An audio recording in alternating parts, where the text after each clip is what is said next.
Good evening. Welcome to the Foxborough Board of Selectmen's meeting for Tuesday, March 17th. Happy St. Patrick's Day, everybody. I'll read the agenda. The chair reserves the right to call items on the agenda out of order. The times that are listed for items are approximate times, and items may be reached earlier or later than the posted times. The listing of items is those reasonably anticipated by the chair, which may be discussed at the meeting at least 48 hours prior to the meeting.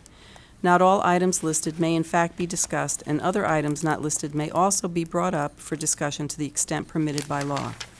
7 p.m. we'll have citizens' input, topics not reasonably anticipated by the chair 48 hours in advance of the meeting. 7:05 we'll have Selectmen's update. 7:10 from Maya, we will have Jeff Sienna talk about the Maya Award that the town of Foxborough received. 7:25 NPS will be here for a public hearing, a discussion and vote on the New England Revolution Soccer Games application. 7:35, Roger Hill and Mike Stanton will be here to provide a sewer capacity presentation. 7:55, the board will discuss the spring warrant articles. 8:10, Mary Beth Bernard will discuss the vote Corey policy. 8:20, Bill Keegan will provide us with a town manager update. John, can you lead us? Absolutely. Thanks. I pledge allegiance to the flag of the United States of America and to the republic for which it stands, one nation, under God, indivisible, with liberty and justice for all. Thank you. Okay, so our first item is citizens' input. Are there any citizens who'd like to come forward? Come forward, please. You just state, sure, have a seat, please, and just state your name for the record. Sure. Mr. My name Powers. is Mark Powers, 44 Prospect Street. And I read in the Reporter last week that it said, I believe the byline said, the size of the class has been reduced in the protective custody case. But then as I read the article, I was a little confused by the quote from the attorney. So my only question is, are we still in a class action suit, or are we not in a class action suit in terms of that particular case? You're referring to the Welder-Dutton case? Yes. Okay. Bill, do you know that? Yeah, it's my understanding that it's not a class action suit. It's been, that part of it has been, feedback, that part of it has been, dismissed by the judge, but the case itself is going to go forward for trial. So, but it's no longer a class action case. Okay. Right? How many plaintiffs are there, Bill? 3. 3, I believe, yeah, that's correct. Yep. Thank you very much. Yeah. Thanks, Mr. Powers. Anyone else like to come forward? Okay. All right, we'll move on to Selectmen's update. Again, just want to wish everybody a happy St. Patrick's Day. And just wanted to point out, last month when I was in Town Hall, I saw a whole bunch of letters from students who were thanking our DPW for doing such a great job with all the snow and the roads. So I thought that was really great that the schools are reaching out to support our town employees. So I just wanted to send a thank you out to the schools too. I thought that was great.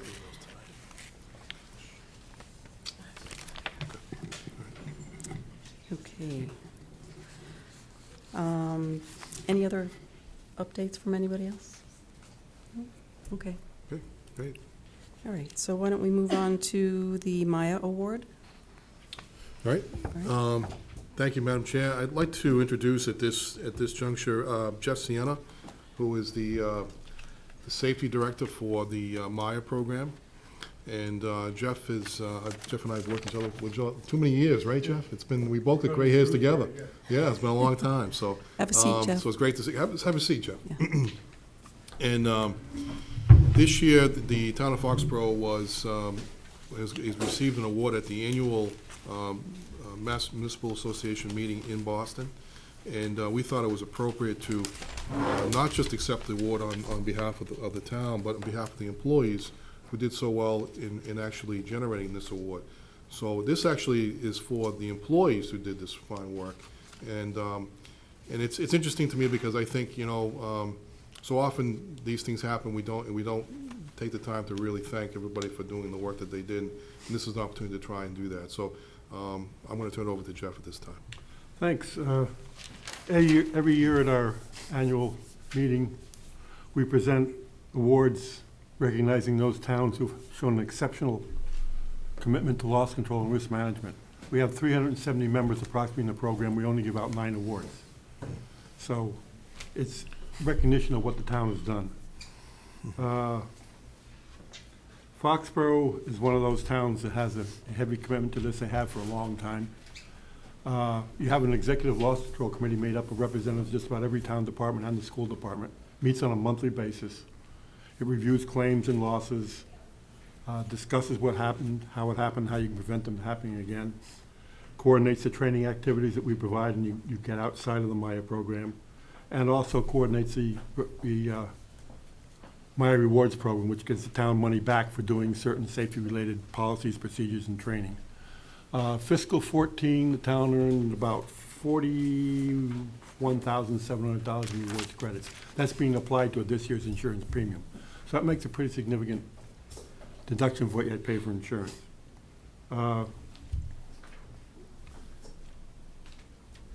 I'd like to especially recognize the Executive Loss Control Committee because they do a lot of work. They meet on a monthly basis, about an hour meeting.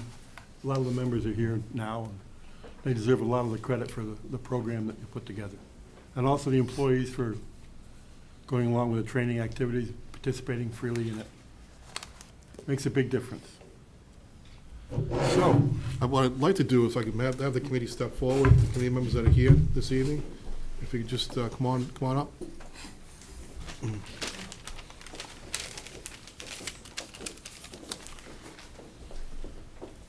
I'm going to let you introduce yourselves so that everybody knows who you are for the cameras and the folks at home. All right, Deb, you want to start? Debbie Giardino, Recreation Director. Roger Hill, DPW Director. Vicki Lowe, Council on Aging and Human Services. Barbara Kelly, I go by Babs, and Highway Department, Principal Account Clerk. Pauline Clifford, Board of Health. Ed O'Leary, Foxborough Police. Steve Bagley, Foxborough Fire. Okay. Jeff? Who would like to accept? Chair? Probably appropriate. Thank you very much. Okay. I'm going to give this to the folks here. All right. Thank you very much. All right. Thanks very much. Do we have any of these things before? Is this unusual? And on behalf of the town, I'd like to thank Jeff for coming here tonight and presenting this on behalf of the Maya program. And thanks to every one of the members of the committee. I wish I could say that I had a lot to do with this, but I had nothing to do with it. So I want to say that you guys all did a terrific job in the past year. I'm really grateful, and job well done. Thank you. Thank you.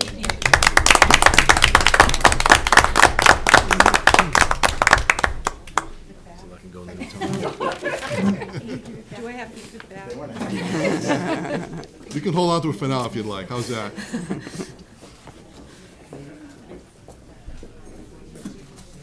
That's a huge dollar amount. Yeah, it's Make a big $40,000. really big difference. Significant. No, that compounds as you go along. It's Well, it continues to add up. Yeah. Yeah, over time. We're working on this year's Maya Rewards already, submitting all of our training and all of Training that. programs. only get the plaque ready. That's right. Exactly right. Why don't we go to some action items? We have a little time.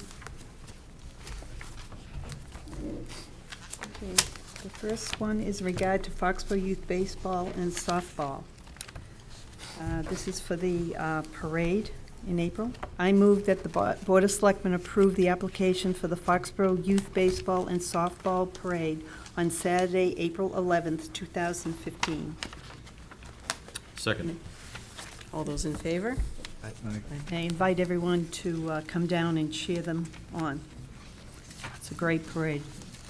The next is in regard to the Commonwealth of Massachusetts Department of Agriculture Resources Regulation. It's a requirement to nominate an animal inspector. Now, I move that the Board of Selectmen nominate Sue Thibodeau to be the Inspector of Animals for Foxborough per Mass General Laws 129, Section 15 and 16, for the term beginning May 1st, 2015, and ending April 30th, 2016. I'll second that. All those in favor? Aye. Thank you. The next is in regard to the Norfolk County Advisory Board appointment. This is to fill a vacancy. I move that the Board of Selectmen appoint Stephen Feinstein of 3 Standish Avenue to the Norfolk County Advisory Board for the term ending August 1st, 2015, and thank Mr. Feinstein for his willingness to serve. Second. All those in favor? The next is in regard to Foxborough Fire Department, the acceptance of a donation. I move that the Board of Selectmen approve the acceptance by the Foxborough Fire Department of a donation of $50 from Arthur and Ann Robinson, and thank the Robinsons for their donation. Second. All those in favor? Aye. The next is in regard to the Foxborough Recreation Playing Fields Committee. It's an appointment. I move that the Board of Selectmen appoint Kenneth Torres to the Playing Fields Committee for the term expiring on May 1st, 2016, and thank Mr. Torres for his willingness to serve. Second. All those in favor? Aye. The next is the donation for the Boyden Library. Do I have that?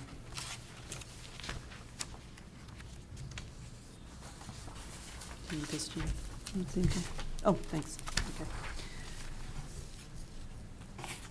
Oh, okay. I move that this is a donation to the Boyden Library from the Lions Club. I move that the Board of Selectmen vote to accept the donation of $300 from the Foxborough Lions Club to the Boyden Library, and thank the Lions Club for their very generous donation. Thank you. Second. All those in favor? Aye. Do you want to go through the minutes? Sure. Yeah, we have time. The next is a series of the approval of meeting minutes, and I move that the Board of Selectmen approve the meeting minutes of November 12th, 2014, as written or as amended. I'll second that, but I think we have some changes to discuss.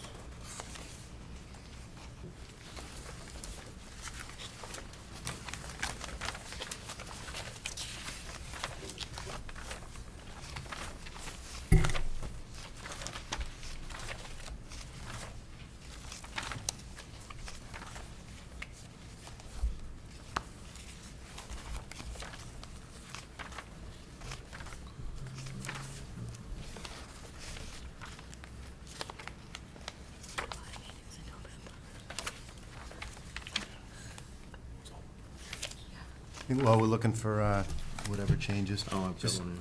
just an observation. We got on Friday, there's over 125 pages of notes that goes back to December.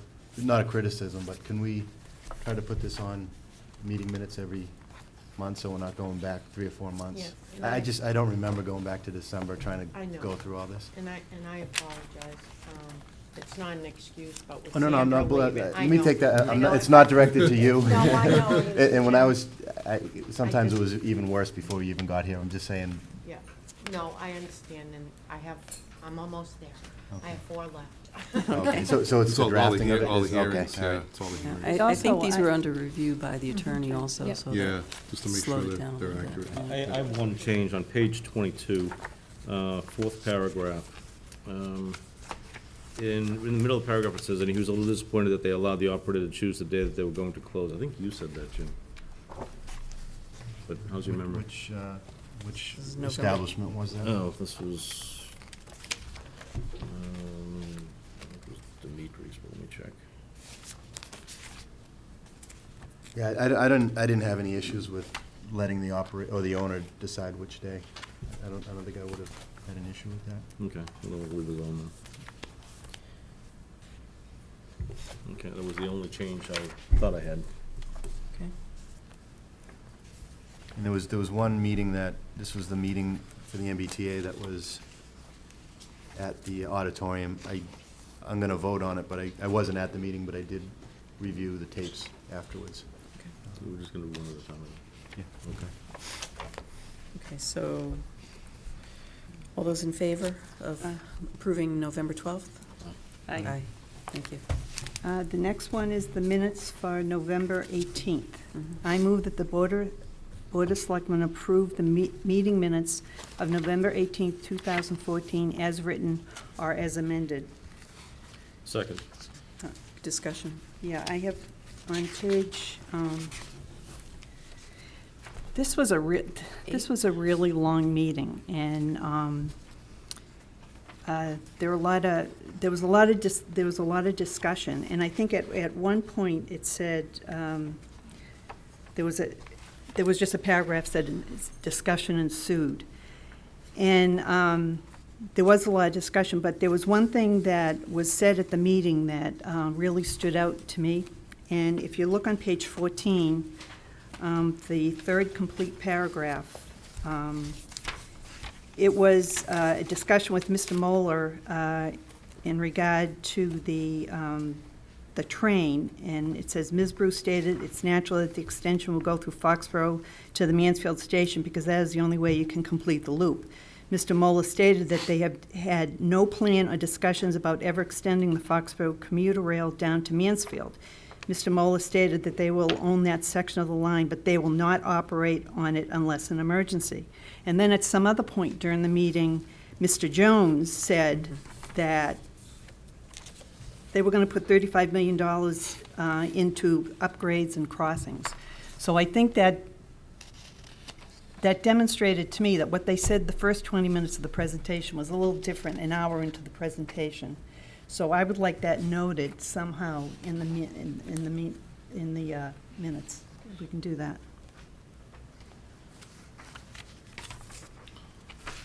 Okay, I've got a few others.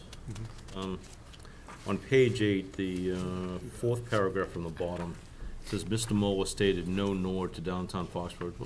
Probably should say, Mr. Moeller stated that there'd be no service to downtown Foxborough. Right. And then, on page 9, it's a numbered line 3, and the there in the last sentence should be THEIR. I'm sorry, where was that? It's on page 9, it's line 3. But that is not their plan.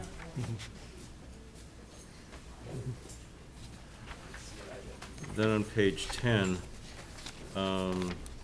Ms. Capola asked if there is a station, is it a higher assessment? I think it should be read, Ms. Capola asked if there is a station in Foxborough, will we realize a higher assessment or a higher MBTA assessment? And I don't know if you can put this thing, but Mr. Moeller stated not true, and Mr. Moeller is from the Mass DOT.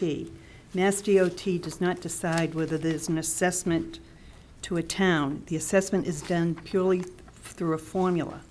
And the fact that he stated that there was not going to be an assessment, he had no right to say that. So I don't know how you're going to fit that in there.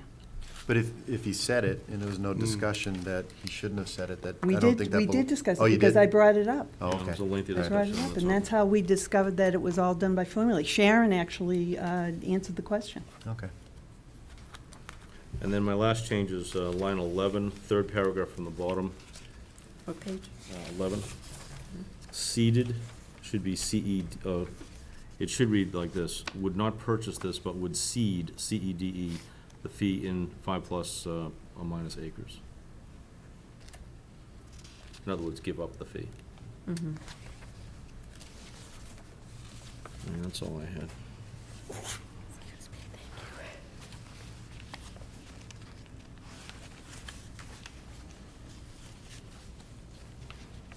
Any other changes, additions?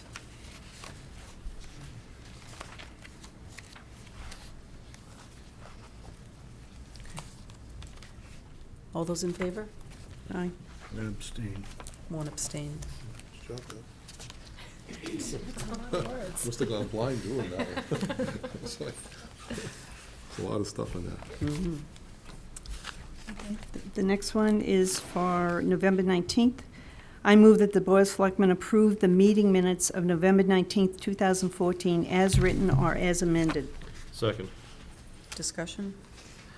Yeah, just one observation. How does Mark Stoper spell his last name, with one P or two? Two? Is it two? Okay, then it's right. No, I thought it was one. I thought it was one as It's well. one. I don't know. Frank says one? Is it One. One. Is it one? Yeah. Yeah.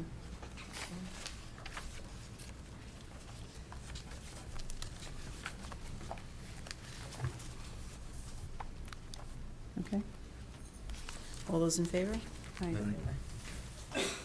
And the next one is for November 25th. I move that the Board of Selectmen approve the meeting minutes of November 25th, 2014, as written or as amended. Second. Any discussion? Yeah, on page 7, it says, the cars are dropped off, it says Oak Street, it's actually North Street, not Oak Street. The sixth paragraph on the bottom.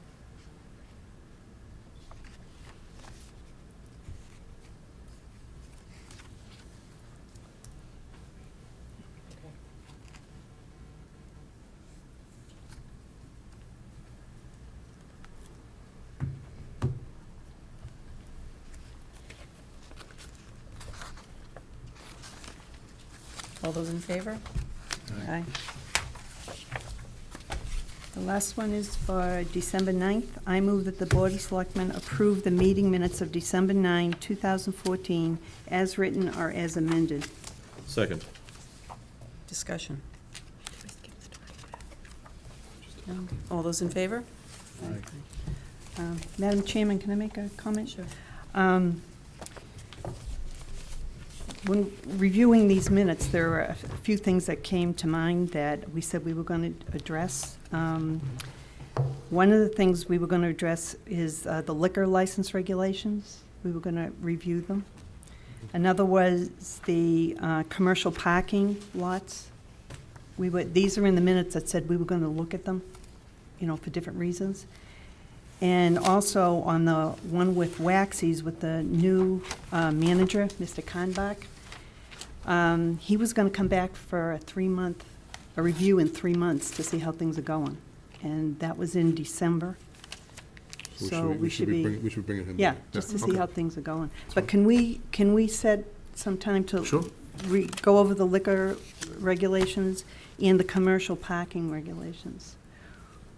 One of the issues on the liquor licenses was, if we're going to do criminal charges, then maybe we should put that in the regulations. You may be subject to criminal charges.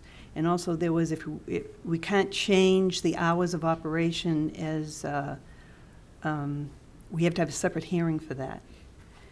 And then with the commercial parking lot, what do we do when people do too many, or over parking? What's it going to be a fine, what's it going to be? And also, what if it's a commercial establishment that has their own parking for the people going into the store, plus the parking? It should be delineated somehow. So those are the things that are in the minutes that we talked about, but, so if we can address those. So how, this is actually to the board, how do you want to proceed with amending those? Do you want to have a subgroup work on these, or Right. and then bring them back? Or would you rather just have us work on them, then present them to the entire board? What's your pleasure? Well, I know that I worked with Ed O'Leary in the satellite parking lot. It was a little earlier. And, so if we want to do it that way, working with them. And So, I worked with Ed to revise the liquor license reg, so we could get back together. Ed, you're getting all the assignments. lucky you, right? Okay. and then can I just send you the email with what I just said? Sure. You Yeah, that's know. fine. Could that be packaged up in 2 weeks?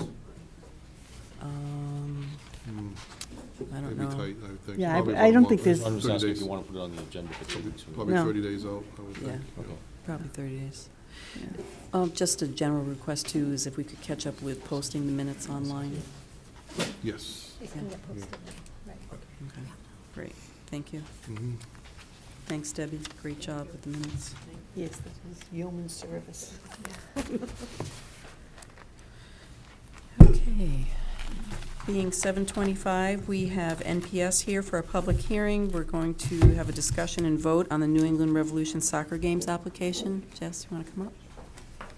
Ginny, you want to read the notice? Hearing notice. The Board of Selectmen, acting as the local licensing authority pursuant to Mass General Laws, Chapter 140, Section 181, and Section 183A, and Chapter 136, Section 4, Town of Foxborough Revised General Bylaws, Article 5, Section 6, and also Stadium Rules and Regulations, will conduct a public hearing on Tuesday, March 17th, 2015, beginning at 7:25 p.m. in the Foxborough High School Media Center, South Street, to review the application submitted by NPS LLC for the New England Revolution Games, including potential international matches and doubleheaders.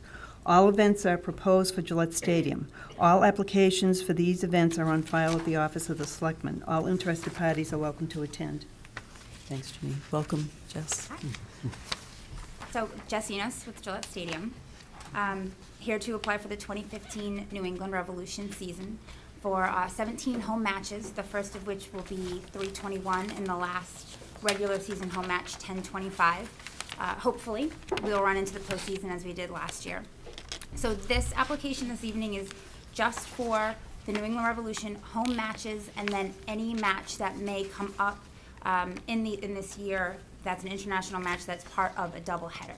So we're in the process right now of finalizing some international play, and when those are finalized, we'll come before the board again, because those will all be standalone matches. They won't be they'll be licensed completely separately. So this is just for the Revs 17 game home season, and then any postseason play and any international matches that are part of a doubleheader. So our home opener is the 21st, this weekend, closing at the end of October. We're requesting the standard timing, lots 2 hours prior to kick, and gates 1 hour prior. Our pricing has changed just a little bit this year. It went up about $3 per ticket, and they range in price from $26 to $74.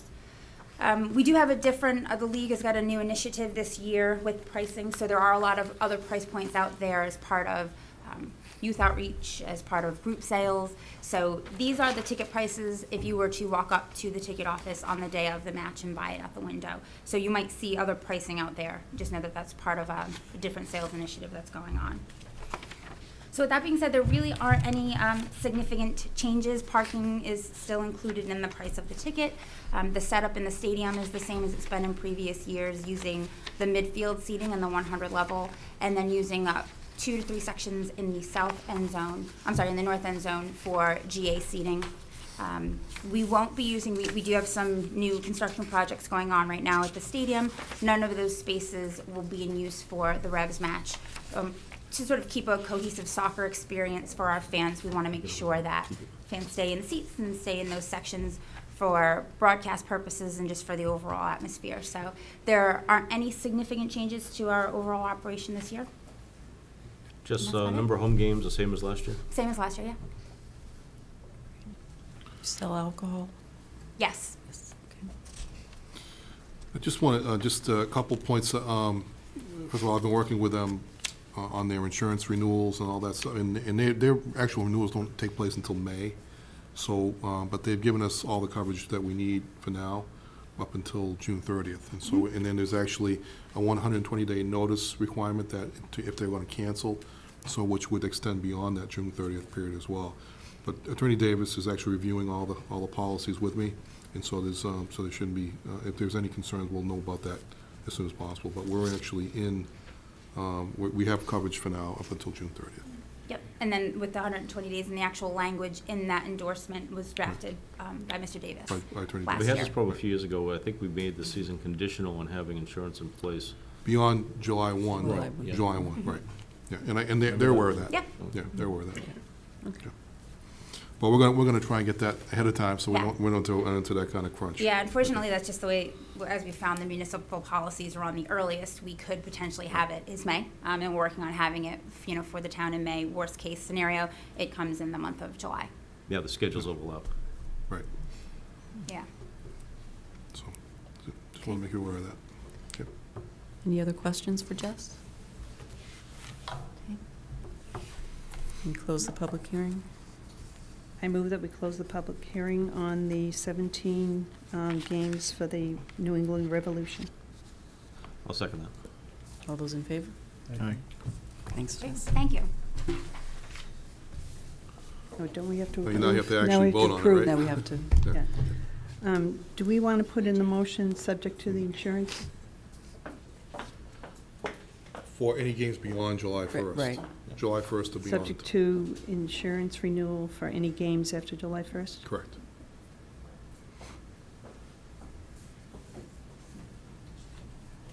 Okay. I move that the Board of Selectmen approve the application by NPS LLC for 17 New England Revolution soccer games at Gillette Stadium for 2015, subject to the insurance renewal for games after July 1st.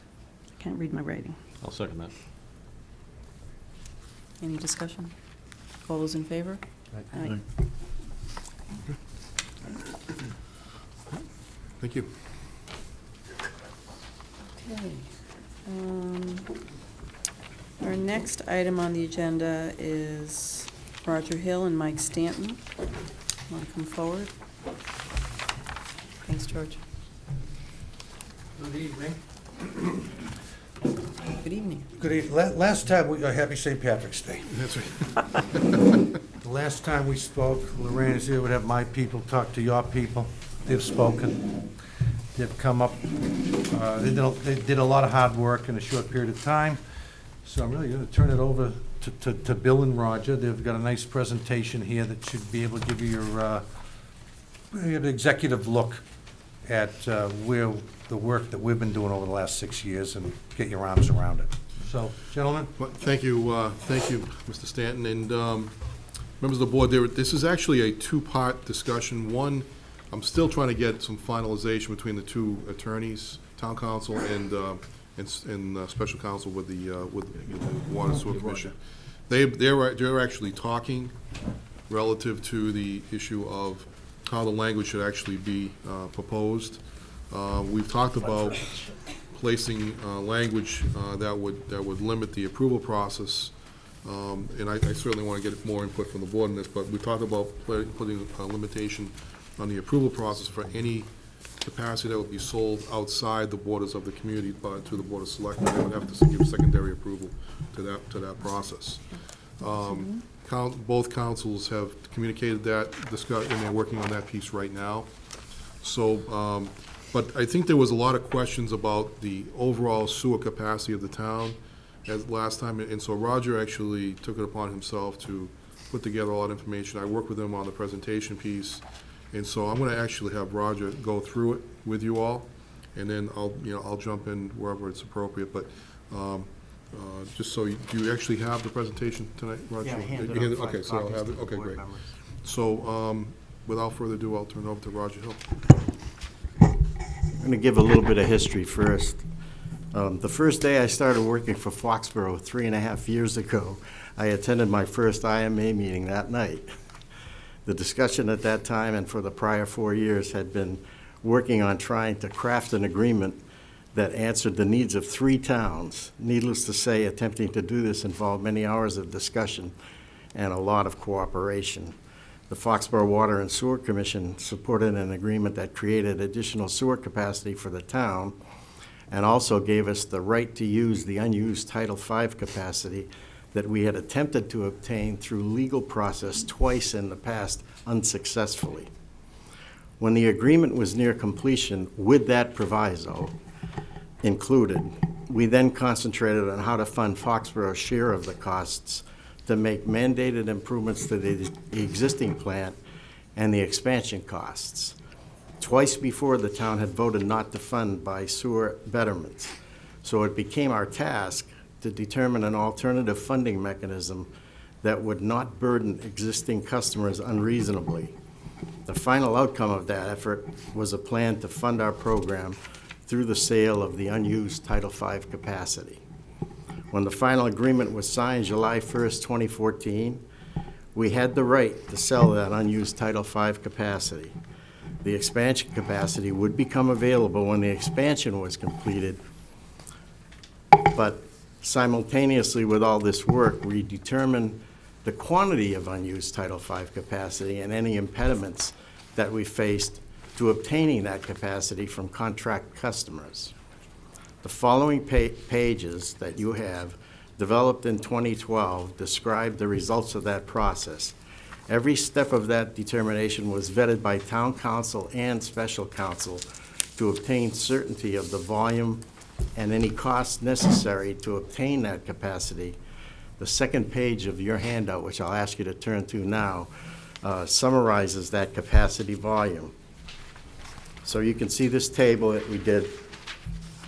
It basically lists the entity that holds capacity, the amount of capacity they hold, the average use that they're making of that capacity, and any excess or deficiency that might be persistent.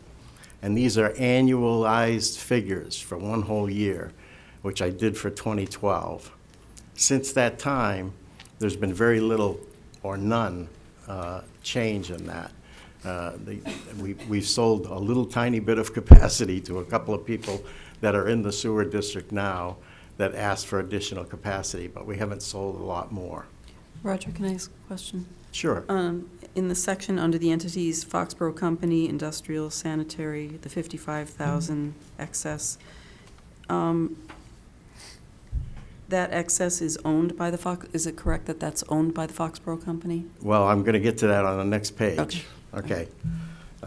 We ask questions about every one of these to our councils, and we asked our councils to review all of the contracts that Foxborough held with existing customers. And the contracts we have were not in our records. They were obtained from the town of Mansfield.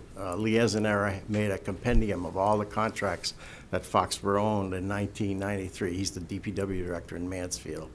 And I got the information from him because I couldn't find it in our own records. I'm not saying it's not there, but it would have taken me a long time to find it, I think.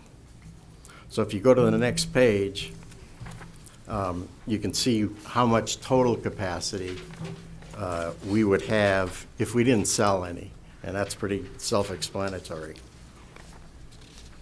If you go to the third page, two attorneys from two different firms both agreed that Foxborough owns all of the unused capacity except for that contracted to Skanko. Skanko was the outfit that developed Cannon Forge and Quail Ridge. Skanko presently owns the Sharon portion of Cannon Forge's sewer capacity and a small amount of the Foxborough portion. Skanko's contract allows the town to buy back unused sewer capacity at a fixed rate of $5.87 a gallon per day. Skanko has recently indicated a willingness to sell this unused capacity to the town at that rate. We have a letter on file to that effect. So what does that mean for the future? When we developed the IMA agreement, it became obvious that Foxborough's share of the capital costs for the required plant improvements and the expansion costs needed to be capitalized by selling the excess Title V capacity. Foxborough's share of the capital cost for the new plant and the expansion is estimated at $5.25 million. That's pretty close to being accurate. The total estimate for the plant is $30 million, and our share of it is 21%. Roger, one question. The 587 per gallon, is that per year of No, flow? that's So they it's bought. not per gallon of flow, it's Per gallon per day. Per day, okay. Yep. But you only pay that $5.87 for that capacity, period, once. Okay.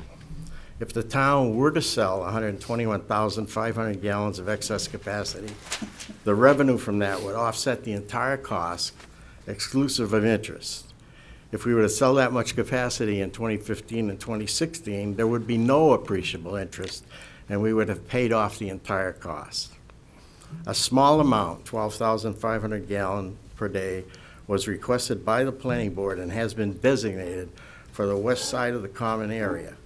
We are seeking a grant to pay for the installation of the infrastructure that would be needed to service that area. And the cost of that is about $300,000. About 300,000, but I told Bill today in his office that I don't want to quote costs here, because any costs that I give you are off the top of my head, and I'm no better at that than anybody else is.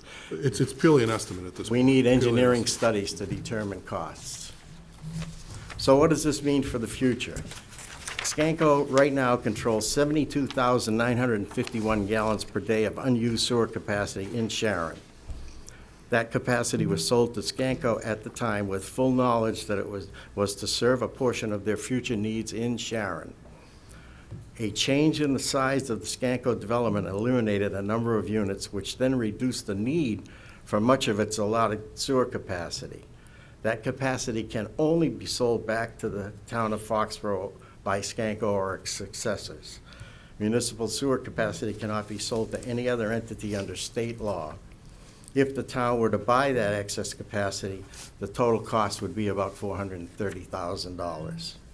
So is everybody clear on that point? So that's the excess capacity, about 73,000 gallons. Roughly 73. At $5.87 a gallon, which amounts to about $430,000. They have a little bit more. They have about 5,000 gallons of excess capacity in Foxborough, too. And we'd probably buy it all at some point in time. And that's entirely Quail Ridge, separate? The 72,000 is all 72,000. Quail Ridge, and there's 5,000 in the Foxborough part of Cannon Forge. Okay. Exactly. The town could then sell that capacity at a new value of $3.15 million. This added value could be used to finance the debt for the new plant, leaving only a small amount of debt of approximately $170,000.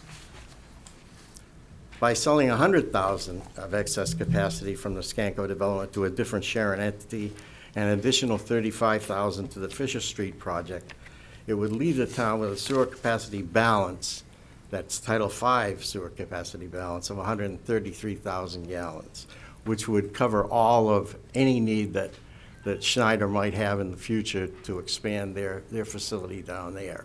Right now, they're not using very much sewer capacity.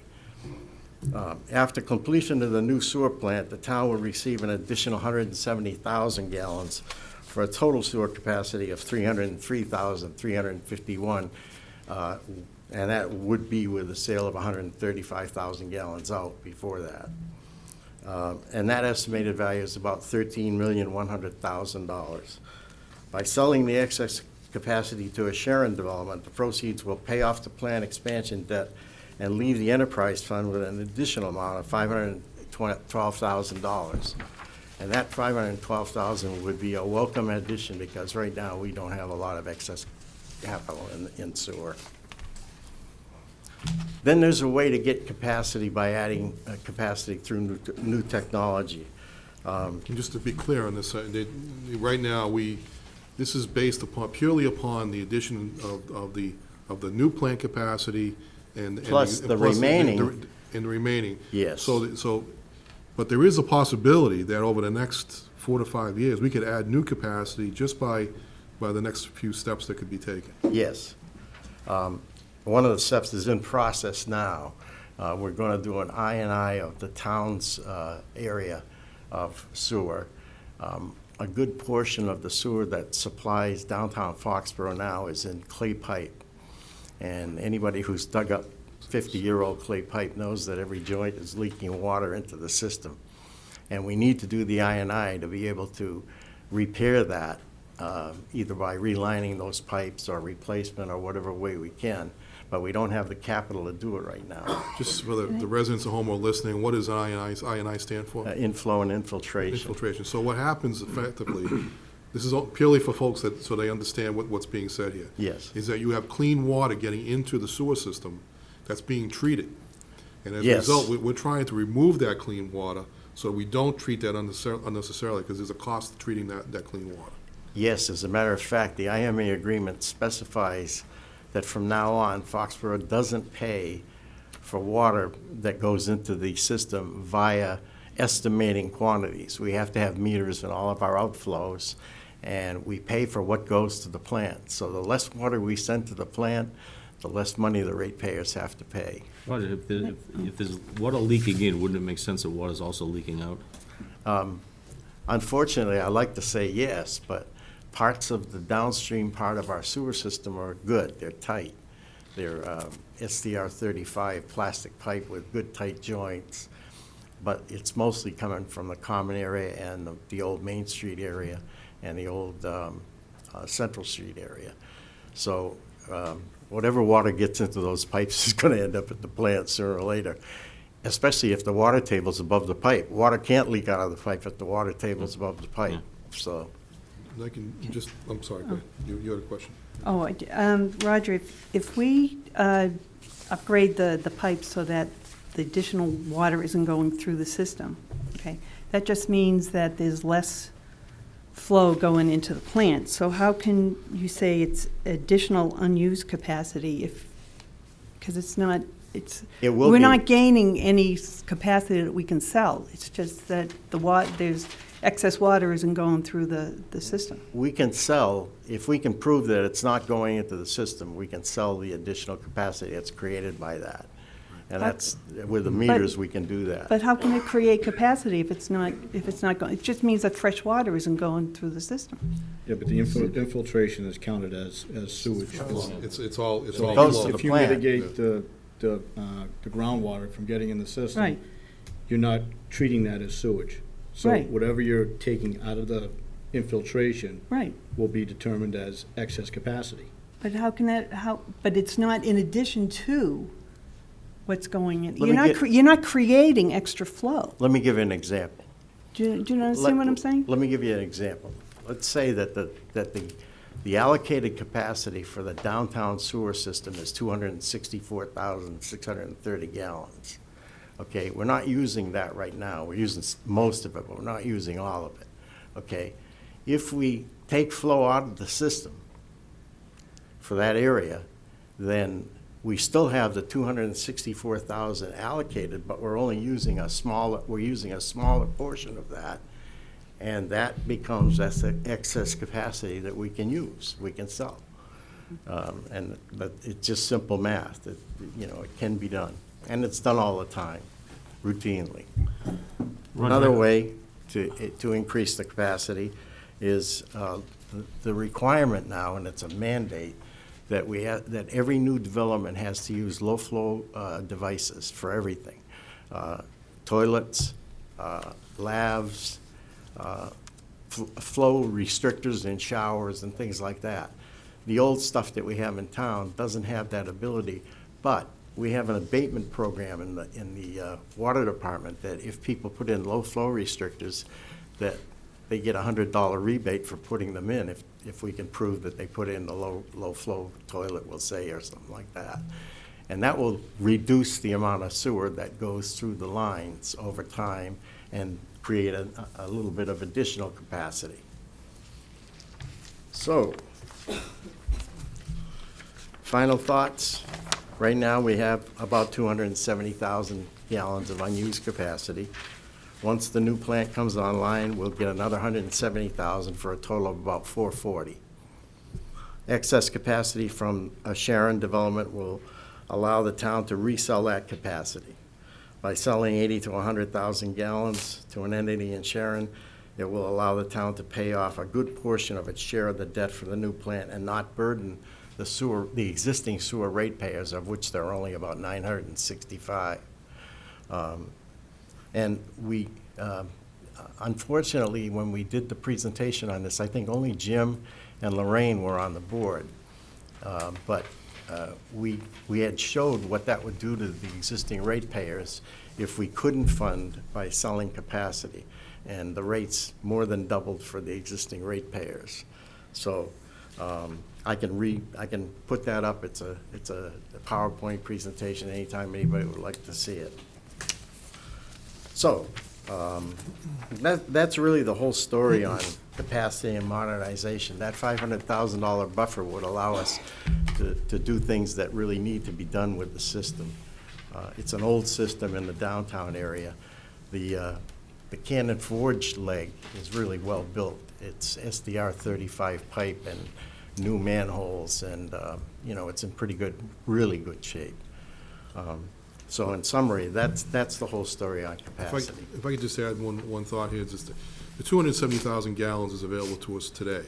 Exactly. We could actually generate additional capacity in the system over the next 5 years just by doing the things we talked about, I&I, metering, low-flow devices, which could add to the capacity, that 270,000 gallons. The new capacity, and I was actually incorrect, I thought it was going to be less time than it is, but it's about 5 years before you'll see the new capacity added to the system, the new 170,000 before the plant is finalized. So Yeah, we estimate won't to get be- that capacity until the plant's done. Until the plant is online. So just so, and have a little bit idea of the timing of how this might work. There are other things that probably would be of interest to the board, too. The Water and Sewer Commissioner struggled with this. When originally the plant was, the expansion and the repairs to the existing plant were designed to create 1 million gallons per day of additional capacity in that plant. And Foxborough's share of that at the time was going to be 250,000 gallons. We struggled with that, the whole board did, because we were very worried about our ability to use that amount of capacity in a time frame that would allow us to absorb the debt service for what it was going to cost us to do our share of the expansion. And at that time, the town of Easton came to the IMA Commission and asked to buy capacity in the plant. And in the IMA agreement, there was a clause that allowed each town that's in the plant to sell portions of their capacity to other towns if they needed to, if they felt it was necessary to do so. We asked Bill Ross and the Mansfield people if we could lay off about 75,000 gallons of that 250 that we were responsible for to Easton. And we had long discussions on it, and we finally decided as a group that it would be better for Mansfield to lay off that capacity because there's a direct physical connection between the towns of Mansfield and the town of Easton, and there is no direct connection between the town of Foxborough and the town of Easton. So Easton is actually going to get 100,000 gallons from Mansfield, but they will not become a member of the IMA. They'll just be a customer of Mansfield's. There's another clause in the IMA agreement that allows any town in the agreement to sell capacity to other towns in the agreement. In other words, we could sell capacity back to Mansfield, or we could sell to Norton. And Norton could sell to us, and Norton could sell to Mansfield. That's the way the thing was set up. So the crossing the boundaries was not an issue with the IMA, and that's all I can tell you. Those are the facts about everything we did, when we did it, and how we did it. The 73,000 gallons or so of capacity that currently exists in the Skanko development currently exists in Sharon.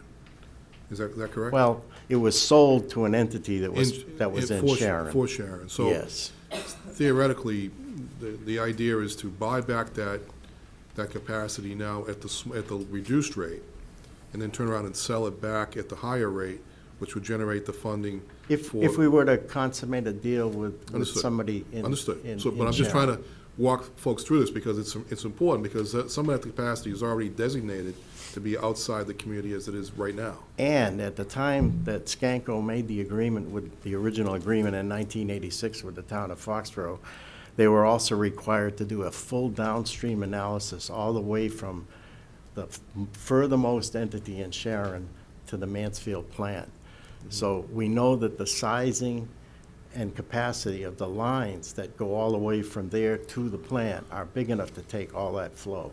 So the question I have is, you note in your presentation, 100,000 gallons potentially to be sold to an outside Sharon entity.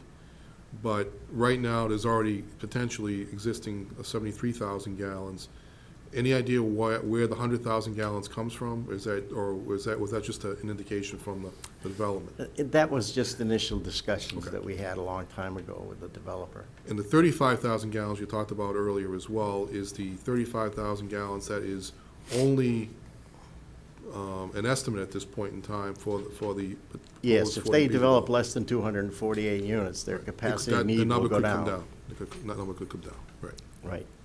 So that's just full disclosure. I want everybody to be aware of all those things, because at the end of the day, The issue that's really before the board for consideration right now is not this issue per se. It's No. the idea of, if the issue does come up later on, How do we handle it? what authority is in place to make that happen? Right. And currently, what's been proposed by the Water and Sewer Commission is to clarify the authority that's currently in the town charter. Because there were two different attorneys that had different opinions on Correct. that. So, but the discussion points that we've had up until tonight, and this is again for the board's edification, both boards' edification, is that the way to address that concern, because selling capacity outside the community, of course, I know is controversial. It is. So the question is, what's the best way to regulate that, so it's not just doesn't fall on one board's in perspective? And the idea would be to have the Water and Sewer Commission identify that potential, and then bring it to the Board of Selectmen for a dual approval process.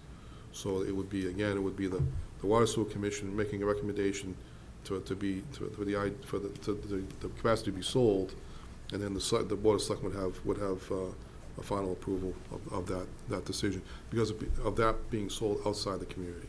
Yeah.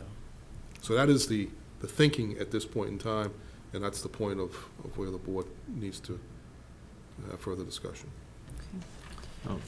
Let's start with questions. Yeah, we spent a little time on the IMA. Could we talk a little bit about the CWMP? I think was that before your time? Yes. It was probably about 8, 9, 10 years ago, maybe? Yeah. All right. The CWMP was done specifically for the purpose of identifying the need for expansion. Okay. So when we get to the IMA, it kind of codified the tri-town agreement, and we're customers. Correct. We were customers, now we're partners, and critical needs is addressed, but the other part is the expansion in economic development and economic growth. So before we start looking at selling it to other towns for their economic growth, what's come since the CWMP is the town did a master plan, and they reached out, and it was pretty clear that the ambitions of most of the town was the development along Route 1. So you've got the craft property on both sides and all the other developments. Has anyone taken that because it was, I think it was like $500,000-$600,000 spent on that CWMP. Sat with the planning board and say, all right, here's all the acreage, here's the lots, here's the heights, they're looking at zoning change to develop it, and then equate that back to what sewage flow would be needed up there, because right now, there's no direct connection to any of the areas. So I believe that AECom did that at the time they developed the CWMP, and then subsequently there too for a while. And the unfortunate part of the CWMP is it identifies mostly residential areas that have disposal problems, Jim. Yeah. So if you look at the Route 1 area, they've got individual systems, or they've, the Patriots Place has the large septic area. So their options are either expand that, do more of those, go up Route 1 and tie into the MWRA, or take a line and then bring it down and connect. All the way and connect into our system. Yeah. So before, I think, we get too far looking at selling flow to other towns, wrap our arms around what's needed. And I think it's a discussion with the zoning board of what they're looking on Route 1, the master plan, and kind of figure it out, so we're not doing this to Sharon and then 5 years later, we're short on flow. It's a fair discussion. Back 3 years ago, I looked at what would it take to provide linkage, and it's about 3 miles, and it would have to be done by a series of lift stations. We wouldn't be able to do it all by gravity. It just wouldn't work that way. And the cost was astronomical for that 3 miles of combined lift stations and gravity flow.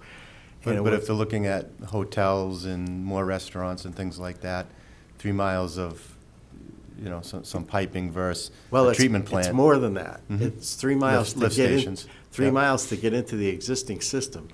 But then the existing system isn't sized big enough to take that additional flow, so it would require upgrading of the flow path all the way from where we are now through Mansfield and through Norton to the plant.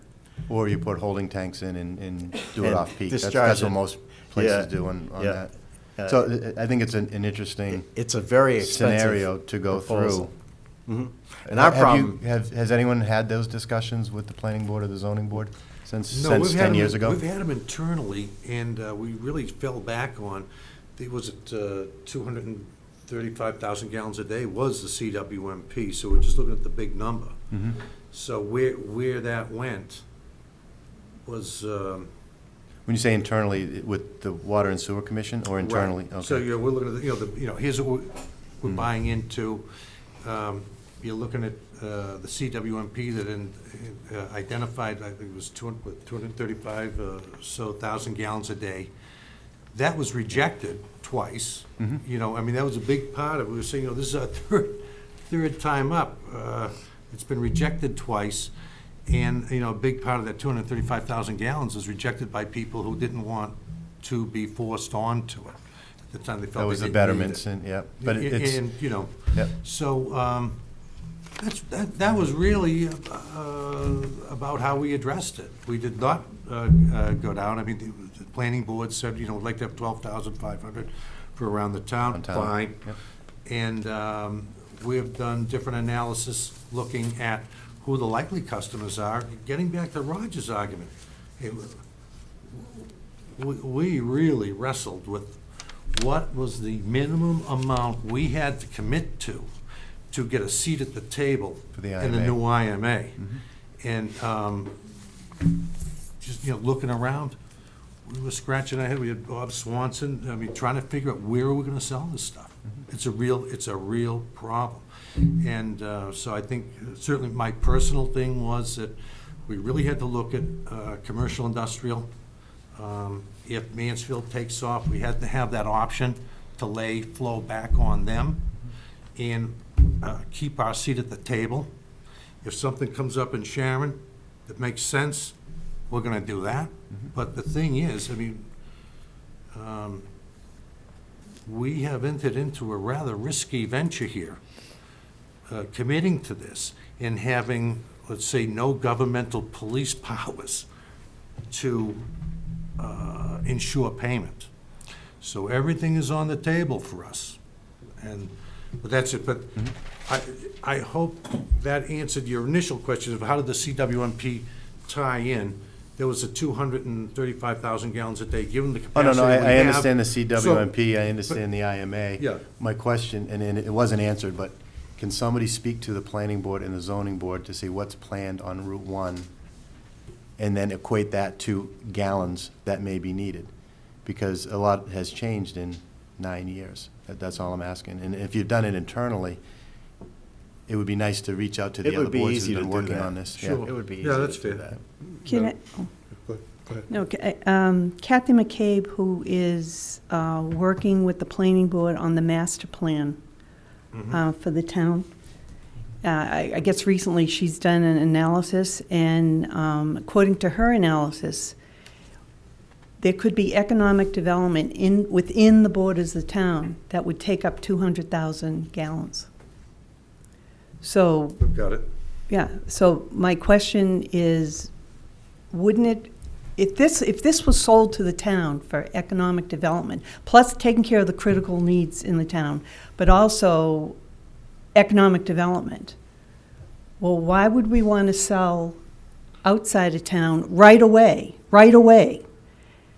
before we'd explored the possibility of economic development in the town of Foxborough? And I know your concern is the ability to sell flow, but I would think that selling out of town would be once the needs of the town of Foxborough are taken care of. Then if we have something left over, then it can go outside town. But Ginny, when they said risky, and it is risky, they've got a $5.25 million obligation. I that's understand coming due that, but a that- lot sooner than economic development will come to Foxborough. And that's the unfortunate aspect of this, is because it would be better if you had a mechanism that could wait until the economic development in Foxborough began to bloom. And then we you'd don't have have- capacity ready for them. And we don't have the infrastructure for it in place. Not yet. And we don't have the funding, we don't have any funding for infrastructure. In other words, right now, the sewer enterprise doesn't have a lot of excess cash in it. It just doesn't. It's, And I think an important point here is, Ginny, I reject the premise of your statement that this was somehow sold to the town for economic development. The fact of the matter is that this plant was going to be rehabbed, and we had less than 1,000 customers who were going to bear the brunt of that cost. And the emphasis was buy into the expansion, get, I should say, redress a lot of issues where we were a customer and now we're a partner, and dollar cost average to spread the burden. So that is where we were coming at on this, so. Well, let's go back to So- Jim's statement. Yeah. We were looking to see if there was a marriage between this plan and the master plan, where they had economic development nodes, and if they were to be fully built out, what sort of flow would they require? And I'm not seeing a connection. And I said, and the other question I had is, how many discussions are underway right now to sell flow? How many different entities are you guys talking to, potentially to sell flow? Very We have few. been approached by people, Very and few. there's nothing, it's just talk. we have no hard line on Yeah. any major commercial sales. But I'm assuming that now that we have flow, other entities are beginning to say, I can buy that. And that my fear, and I think that's how this discussion got going. They've touched base with us, but. Nothing concrete. Nothing concrete. And of course, the board's position has been, if you want to buy capacity, you have to pay for it up front. We're not gonna make a deal with somebody unless we get the cash. But I'm thinking that we have competing visions. I think the board is saying we have to look out 20-plus years in the town of Foxborough to say, what's our economic growth going to be? And we need capacity to be there if a company wants to move in and, put a world headquarters up on Route 1. Your vision is you've got an urgent need to come up with cash to pay your obligation. Yes. That's the competing vision. Well, that's the only, well, That's that's the only vision we can have right now. I mean, again, Well, let if me- we don't get the money in the door, again, in order to get this done, we have surrendered any hope of using any governmental police powers to ensure and guarantee the payment. So we. Let me just make a Go ahead. couple points here, because I think, and the points are all, this is really good discussion, by the way. I think, and I appreciate the exchange.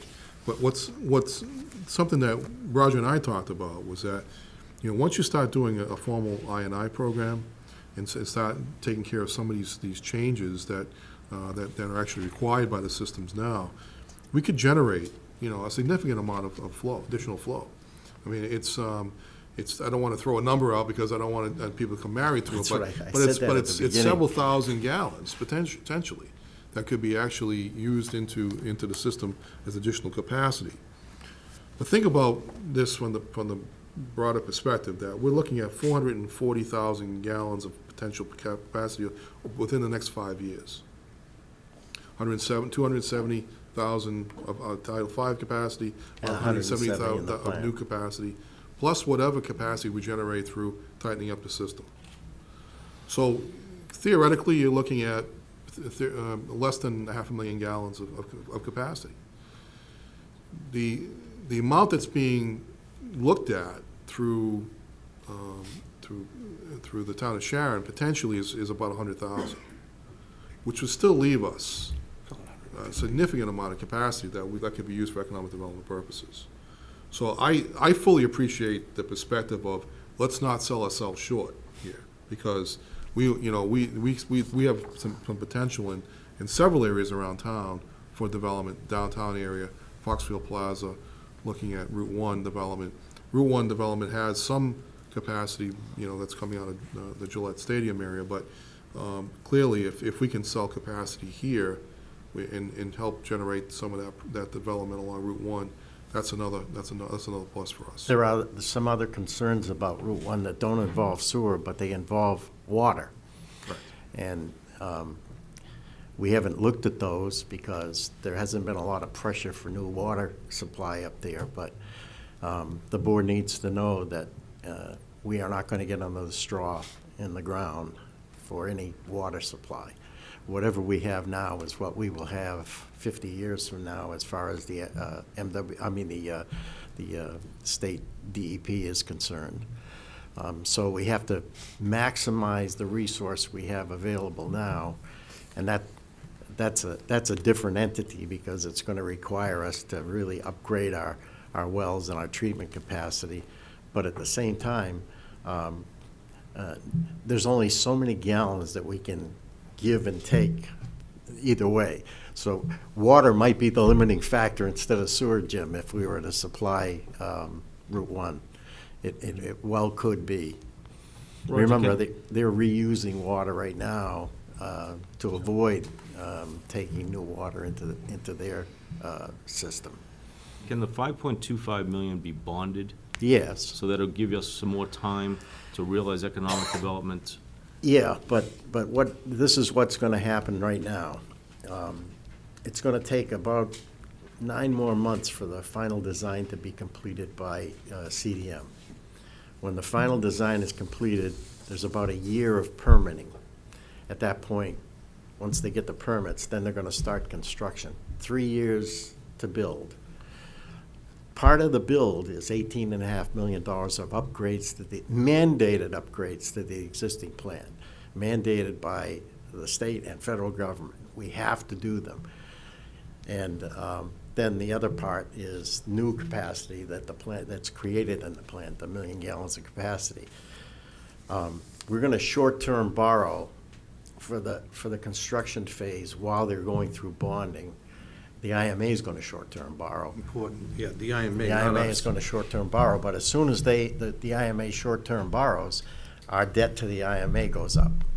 Understood, yeah. And But usually on a bond anticipation note, you're just paying the interest at that case. True. So the payment is Still a less. payment. true, but it's Understood. more than we pay now. Right. And right now, we don't have the capacity to pay more without raising rates. And the people. No, we what re- I'm saying, I'm just looking for a mechanism. Right now, the catalyst for you wanting to, or at least contemplating selling flow elsewhere is to raise money to pay this 5.25 million.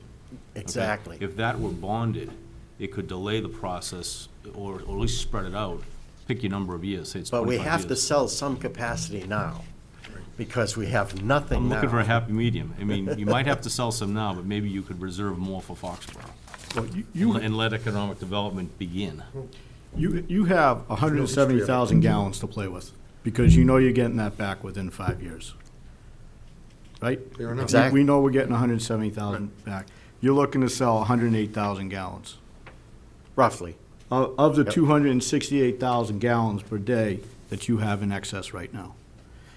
So if you took 170,000 gallons, that would still leave 62,000 gallons in excess capacity. You would still, of the 268, you would still have 98,000 in reserve excess capacity. So within 5 years, your capacity will be 303,000 if you did nothing else. Right. We don't have the infrastructure in place. That's gonna cost money. Anything we do on Route 1 is gonna require state participation, because it's state highways. I don't think we can afford to wait. We agree. I think we need to at least have some flexibility of some of that excess capacity to raise revenue to pay off some of this debt.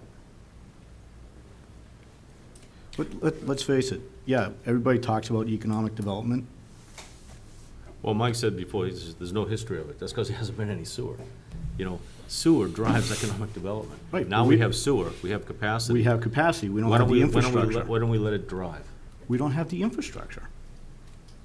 That's what bonding is for. Oh, no, can't, that's shoving betterments down. I mean, this is the whole point, you know, people said, no, you're not, I don't want you to run 1.5 miles of sewer. It's gonna go by my house that I don't need to service a half a dozen houses down in the reservoir. This has been rejected. Let me So, just, again, the John's- history isn't really in our favor.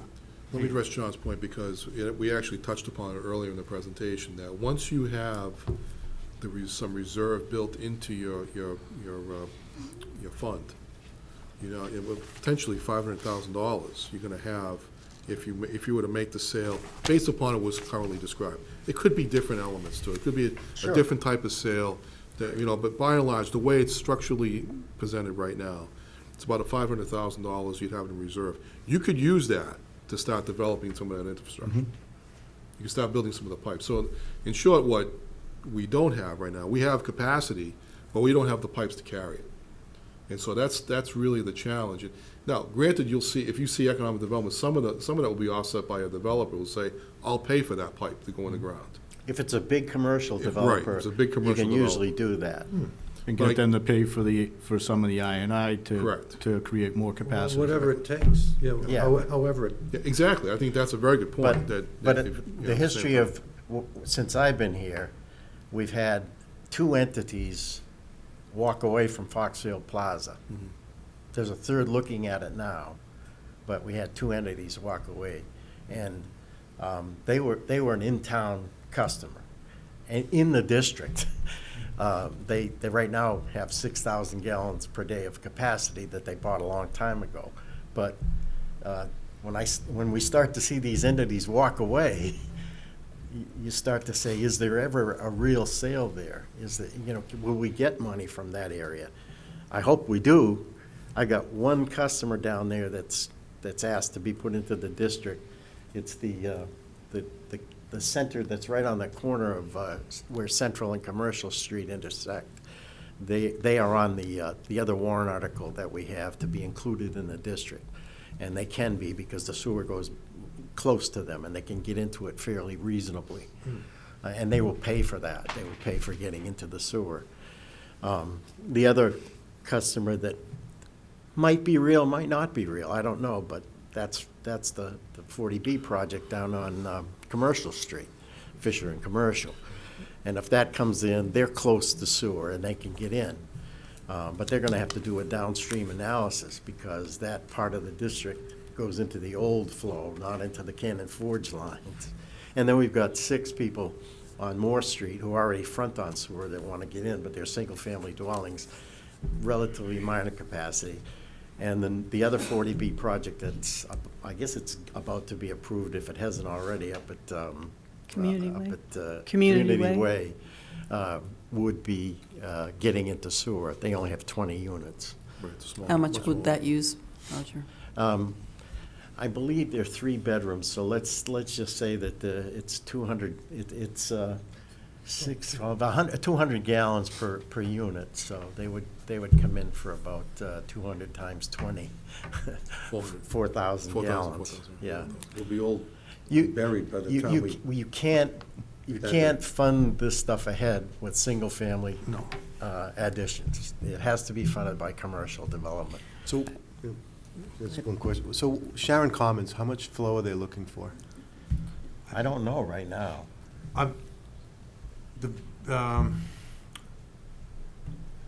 Loose conversations we've had, I'm carrying a number of 125,000 gallons a day in my head. And they're ready to start the application process immediately?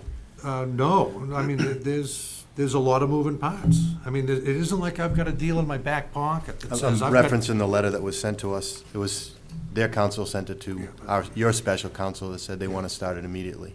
Well, they want That's to what start I'm talking immediately, but they, it goes like, I've said it before, I'll say it again, I'll sell flow to anybody who shows up with a check. And the bona fides here is, who's gonna write the check? It looks like Sharon Commons is going to write the check. Well, I'm when they not show trying to up- be when they show adversarial, up- but here's a letter that says, we've been talking to you guys for quite a while. Right. Oh, We for haven't heard years. from you. We want to start the application Right. process. And you're saying it's 100-something thousand That's gallons. when we ask them, what are you looking for? What do you think your demands are? And, should we have our guys talk to your guys? And they say, well, we think we're in the 125,000 Okay. gallon a day range. That was my- I think so- you understand so- that it's so preliminary that. Jim, that's I would it. like No, to. I mean, Sharon Commons has been around for a while. It's through the permit process, it's residential, so times the bedrooms, times 110 gallons, you have your number. Well, Unless they're gonna change it and put in something That else. I don't know. The real question in my mind has always been, show me what you're gonna do. Because I'm not gonna pick gallons out of my head. That's crazy.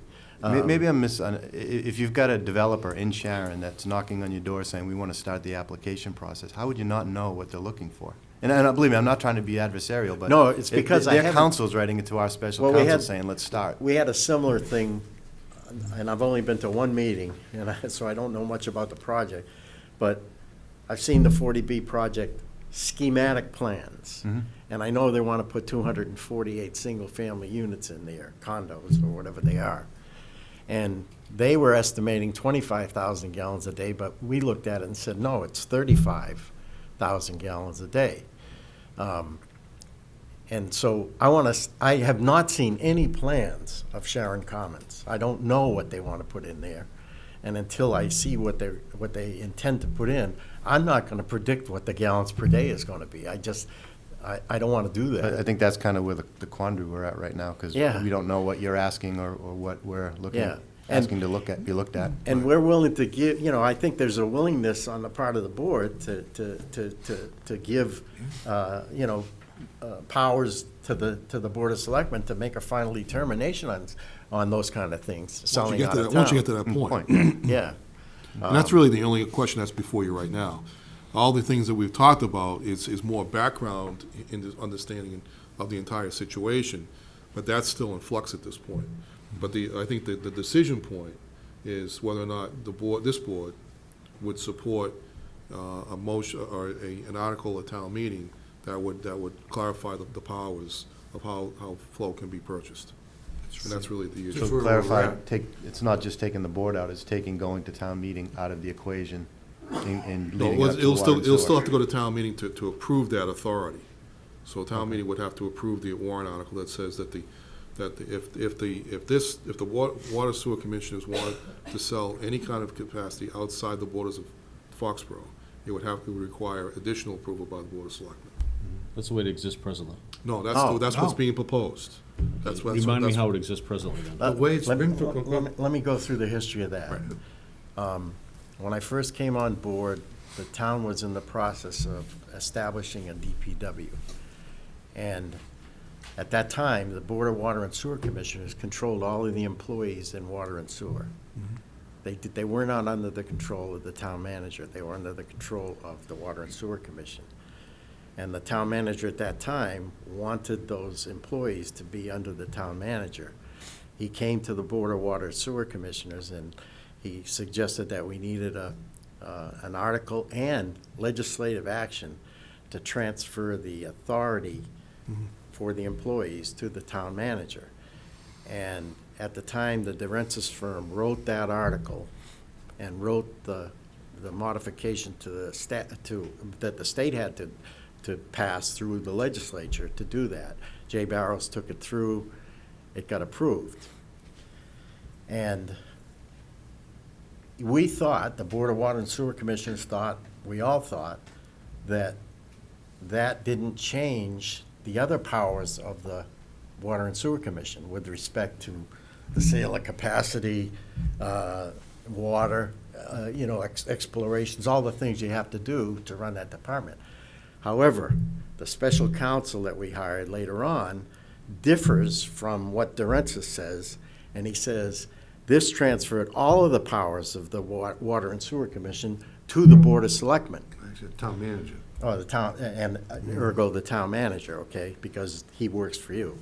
So, right now, all the things that we've done since the time that legislation was passed and the town meeting voted for it, have the potential for failure, for question. We signed, the board signed the IMA. So did the manager though, too, right? The manager signed. No.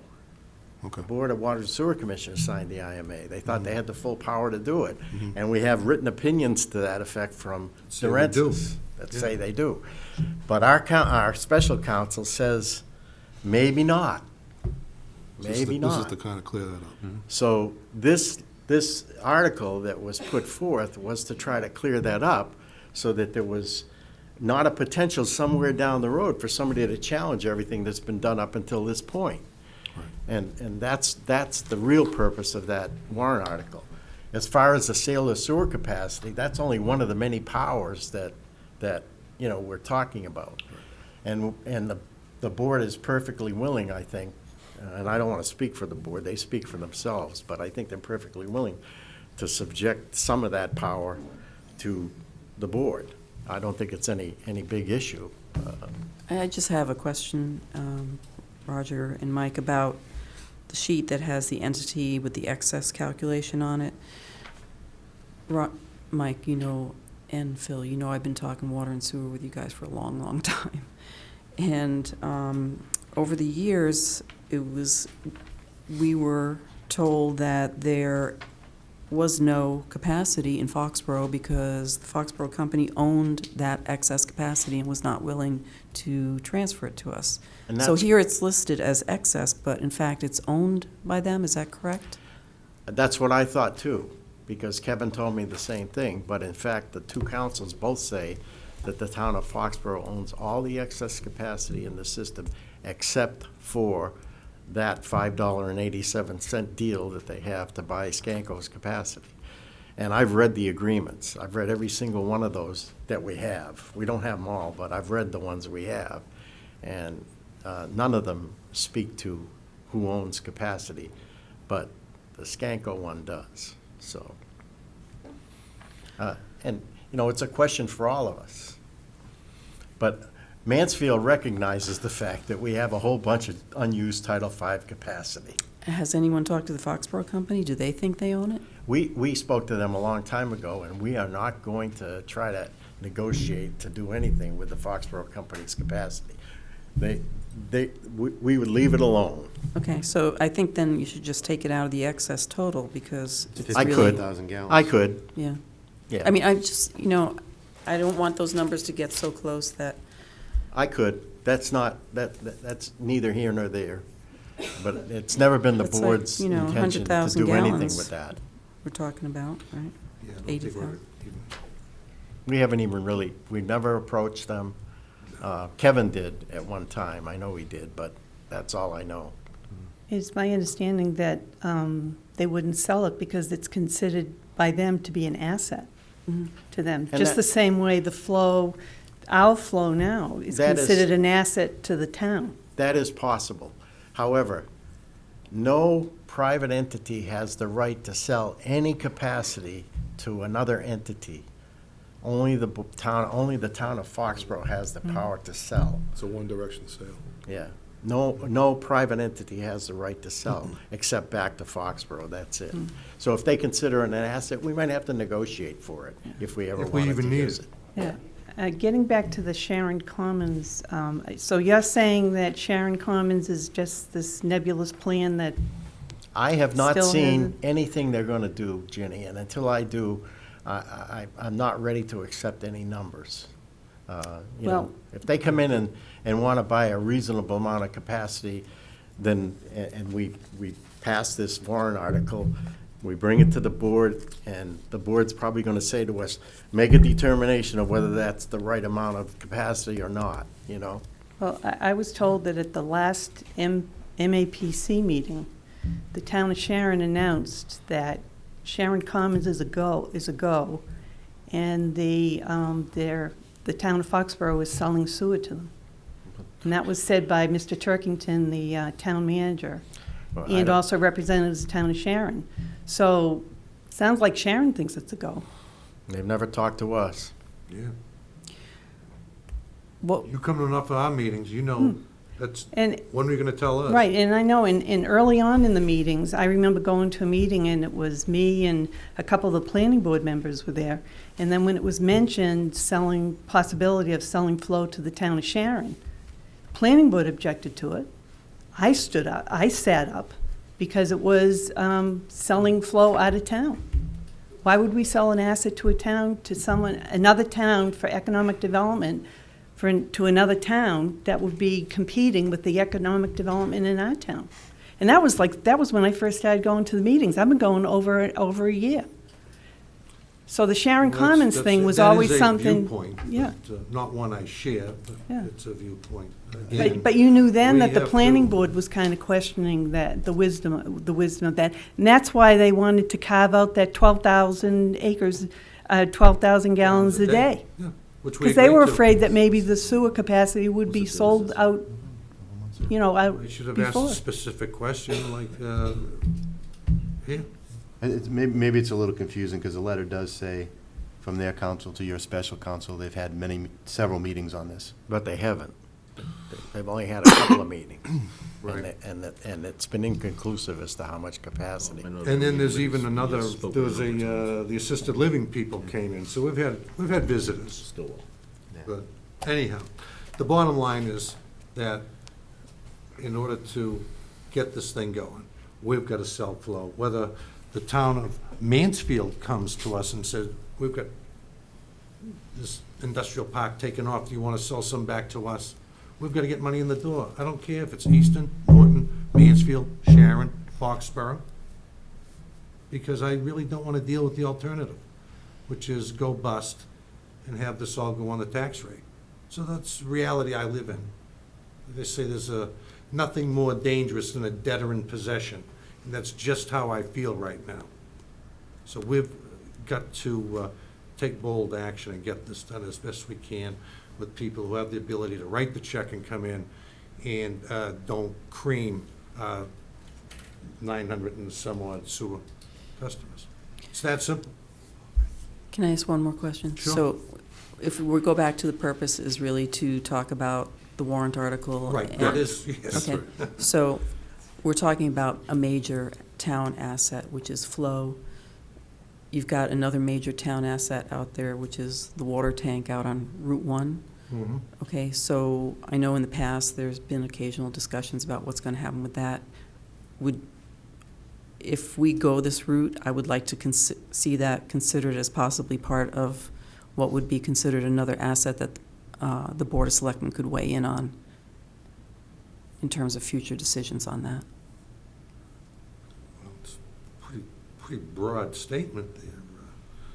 What do It's you a mean by tower. weigh in content? No, in the same way that we would be working together regarding the sale of flow. You would have to.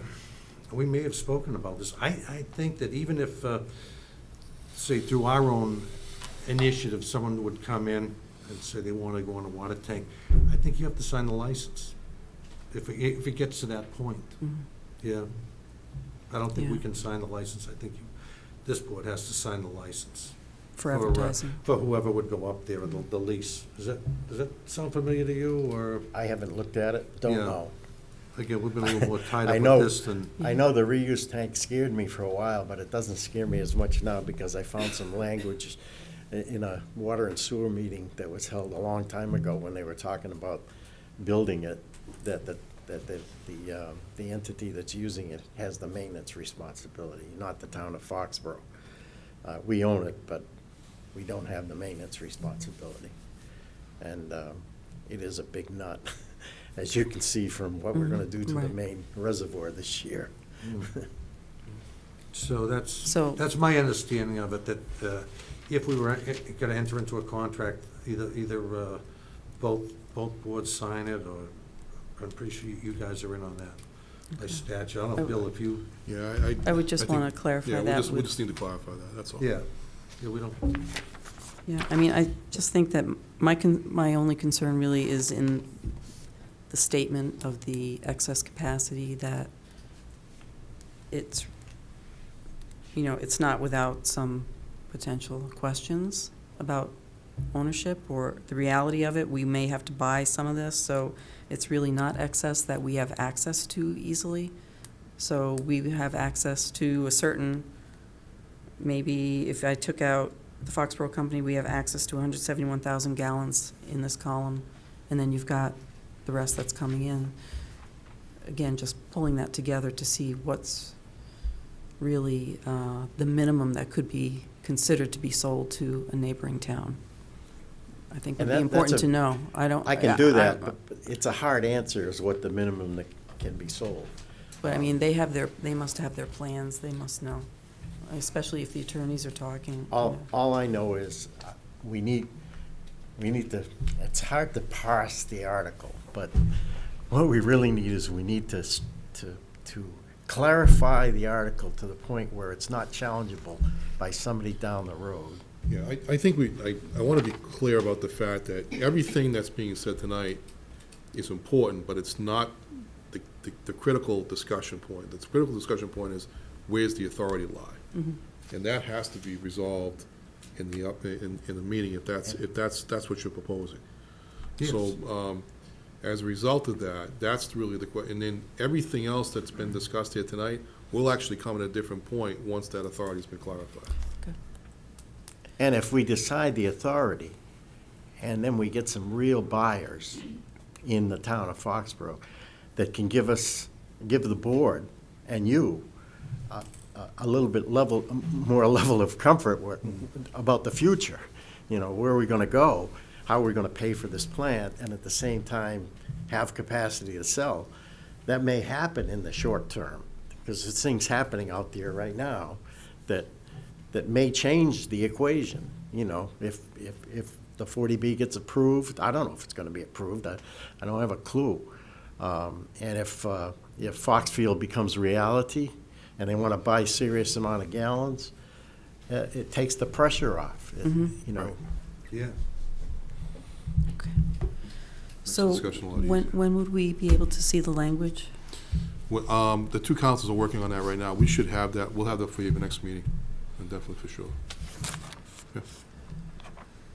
Timing-wise for advisory Hopefully committee? Friday, we're going April 1st to advisories. So the 31st? We'll get the we'll have it on that 31st. meeting. Yeah, Yeah. we'll be on the 31st, Yeah, I and can- it'll be at the, probably I think would we can get an April- answer. We should be able to April do it. 8th, April 8th meeting. Okay. And I mean, it's, the article's already been created, so now it would Just be needs just to be a amended. tweak. Needs to be amended. And as a closing statement, I want everybody to know, I don't have a dog in this hunt. I just want to get the numbers straight and, you know, get on with doing what we got to do.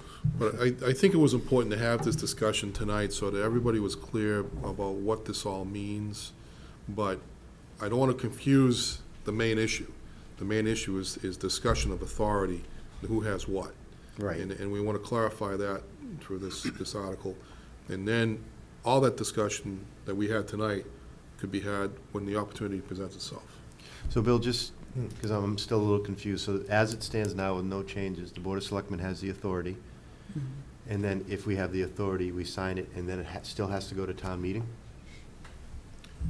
Yeah, well, what happens now is that the amendment created a scenario where No, forget about the amendment. What I'm saying is, if this warrant article wasn't brought in front of us, and we want to sell, the town, water and sewer, whoever, wants to sell 100,000 gallons Right. to the town of Sharon, right now, how does that get handled? that would be the case of that's the issue where, that's the language is you have two attorneys with different opinions. What does our attorney say? Well, our present attorney hasn't weighed in on that. That's what we're asking them to weigh in on it now, presently. What does this But special counsel say? the former Deutsche He says Williams was he says the Board of attorney at Water the and time. Sewer Commissioners They does not said- have the authority. Is challengeable. Well, let me Deutsche just- Williams said we do. The But special if you counsel don't have says the it needs to authority, be clarified. does that default to the Board of Selectmen? Is it the fault of the board? It was Does it 2013 default amendment. to- As a default? In other words, if you don't have the Yes. authority to enter into contracts, does that responsibility naturally default to the Board of Selectmen? I believe it does. I believe That it was does. my understanding. I believe it does. But all of the That was authority, your question.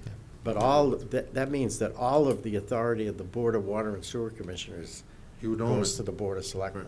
Yeah, well, that was That's- half the question. So that's- so whether it's clear or by default it comes to the selectmen, we sign the agreement to sell it to an outside entity. Right. Does the town meeting need to codify that at a town meeting? No? No, that's the way the authority would be. So you're changing that to take it away from the Board of Selectmen and put that authority, so you could sign the contract and sell it directly to, To be clear, they actually Let's- had that authority before. Right, It was let's- changed in the 2013 Correct. amendment. Yeah, and I think the question is- Whether it was done by. there's some people that think it was intentional, and some people that it was a. Well, it was whoops. intentional for one reason, but now this is a completely different issue. Yeah, I mean, that's what I say, for 30 years, was water and sewer. Right. And then, call it what you want, but when this thing went through, it's up in the air. And, I see, you know, I just don't think we've ever had to- serious business, no one wants it challenged. Yep. It's gotta be resolved, one way or the other. But also You when know? when the IMA went through and town meeting approved it, town meeting approved it with the proviso that anybody who wants to be part of the sewer district has to get approval by town meeting. That's what I keep, Right. that's why I'm confused. So that's inside the town. Well, that, Now, yeah. what this is a That's why I'm asking the contract, question. what Yeah. this is a contract for selling outside the town. That's a different, because this is a contract. Which, in the executive power, they're saying the executive power belongs to water and sewer, and the way, with the 2013, the amendment to the Town Meeting Act, they don't have the executive power. It's the Board of Selectmen had the executive power to do a contract. It's, the issue is, there's the IMA agreement changes that. I have a, I don't mean to disagree with you, but what the sewer service area map was set up to do was define a sewer district. And the Board of Water and Sewer Commissioners voted to have the sewer district encompass existing customers only. Skanko is an existing customer. There is sewer going to Sharon right now, and Skanko is an existing customer. So the capacity that Skanko has is already in the sewer district. It doesn't require a vote of town meeting. Right, It's no, I'm not outside saying it, I'm not saying it does, but doing a contract that's an executive decision. So the only people who can do a contract is the people with the executive power. Right now, because of the amendment to the town manager's agreement, that executive power rests with the Board of Selectmen. That's the truth. Yeah. That is the truth. However, another attorney says it isn't, so. Well, your that's- attorney says, well, yeah. got Your two attorney attorneys. actually had a very good memo. It was a very balanced memo. And it Stephen was says- really good. He's Stephen good. says you guys have the power. Yeah. Right, That's what he says. yeah. And DeRenza says you don't. And, you know, everything that the board has done up until now is challengeable. Well, when was Durensis' opinion? 2012. Okay, but in He 2013, wrote in the, 2000, the in legislature. the amendment to the Town Managers Act was in 2013. Yeah, but he wrote it. He wrote it. DeRensis wrote it. Maybe the two, But maybe the- your special counsel and our council can kind Well, of that's- work. Well, that. we've got That's that, what we're that's what doing. they're doing Yeah. right now. Yeah. They're doing that But right anyhow, in above the my- interest of my time, pay if you scale. would come in, refresh everybody's memory of, you know, the genesis of now. all Yeah, this. Thank you. Understand where we're going. Yeah. This thing's still up in the air. We're gonna And resolve. fundamentally, I think it's really important to say this, because does the Board of Selectmen really want to do the work of the Board of Water Sewer Commissioners? I don't think that was really the intention. I think there is, the only thing that I think really makes sense out of that piece is that the Board of Selectmen should have a weigh-in authority if it's going to be, if this capacity gets sold outside the borders. I really do think that's an important piece for this board to weigh in on. But on the operational side, it's been the authority for 30-something years. I don't think it was truly the intention to expand that authority to go beyond that. I mean, I wasn't here, so I can't say for sure, but at least logically, it makes sense to me that that was not the intent. Well, I think if there was an arrangement where the Board of Selectmen and the Board of Water and Sewer Commissioners were co-involved in the process, Yeah. we could, you know, it's a check and balance. Yeah. And I think we need that. For the outside sale. Yeah. So hopefully the language comes up with a good check and balance, and I think we'll all be happy. That's what we're trying So to looking to do. we can have that language at the meeting on the 1st, did you Yes, say? the 31st. 31st will be the Okay. next meeting. Yeah, and So one if of we the get it by then. Yeah. One of the things we talked about tonight was possible developments, you know, around Yes. town, you know, here, there, and everywhere. Is it possible to have the planning board come before us with just a review of the master plan, and also what's coming to their meetings? Because they're the ones that hear about development first. Right. What are they hearing? What's out there? So maybe we have an idea of what the future development. We can ask them to come in, that's perfectly fine, but I've had the same conversation with with the master plan, the planner, and all that is, at this point, is potential, but not real development. It's the discussion point about what, if you look behind, if you look at the center of the community, and you start going beyond, and you start developing additional rings around the center of the community, that's additional development potential, but it doesn't mean that's a real development. But I'd like to hear from the planning board to find out who's coming in before their, I think that's fine. before I think their that's fine. meetings. Yeah, because I'm not aware of any specific developments. Yeah, I know there are some. Foxville Plaza It's in does play have a again. purchase and sale, so if they want to put Yeah. a supermarket, that's easily 10,000 gallons. Right. And they're allocated 2,000 here, so there is a disparity, and you might not know it because they've been in front of the planning board. Okay, fair enough. Well, we know they've had fits and starts. They've only come to us and asked us about how do they go about acquiring capacity. Yeah, that's what I'm saying. That's the I think only they've had more discussion I've in-depth had. discussions with But the I have planning no board idea members. about what they're doing or what the quantity is or anything. That's why the dialogue would help. Yeah. Yeah, that would be helpful. We'll bring that Um, in. Still, we feel there's plenty there. Phil, you wanted to make some comments? Yeah, Philip Henderson, 3 Fieldstone Road, Foxborough. I was on the Board of Water and Sewer for 12 years, I was chairman for 11. I appreciate all the work Roger's done, trying to hit this moving target. It's a little frustrating for me, sitting and hearing the different numbers. Initially, it was 250 was excess capacity. In front of the AdCom, it was 200. We had a meeting on February 3rd with Roger, Ginny put together with town manager. It was 50,000 at that time. We started this meeting tonight, it was 268,000 was available. Now with the caveat for Foxborough Company, it's down under 200,000. So it's very tough to try to comprehend and understand this process with those numbers changing constantly. And I think it's important, like you're talking about who has the authority, but I also think getting a handle of the sewer is very critical too, is what capacity is available. And do we actually own that capacity? I agree with you, Lorraine. It's very hard for me to believe that somebody paid for a value for 30 years. We can just use the example of the Cabot Forbes. They paid the fixed cost of 80,000 gallons per day for 30 years. They built equity in that 80,000 gallons. And now the town takes it back for nothing and then sells it at a premium for plus $40 a gallon. I just do not see a private entity giving up that equity without a fight or without some sort of reparations. So I think the prime example would be Cabot Forbes has 32,000 gallons available, right, excess, correct? We all agree to that? We take it back as a town. Pharmaceutical company wants to go in there and use that 32,000 gallons. Cabot Forbes has to pay $1.5 million for that flow. Is that what we're being sold tonight? Is that what's going to happen? According to the current agreement, is that that flow has to be, it wouldn't be taken away from them. It would have to be sold back to the town at the fixed rate, which is in the agreement now, which is $5.87 a gallon. It's not what Roger's saying. Roger's saying the only one selling it back is Skanko. Skanko. Skanko. I'm talking about Cabot Forbes. Okay. They have 80,000 gallons in a private contract for 30 years.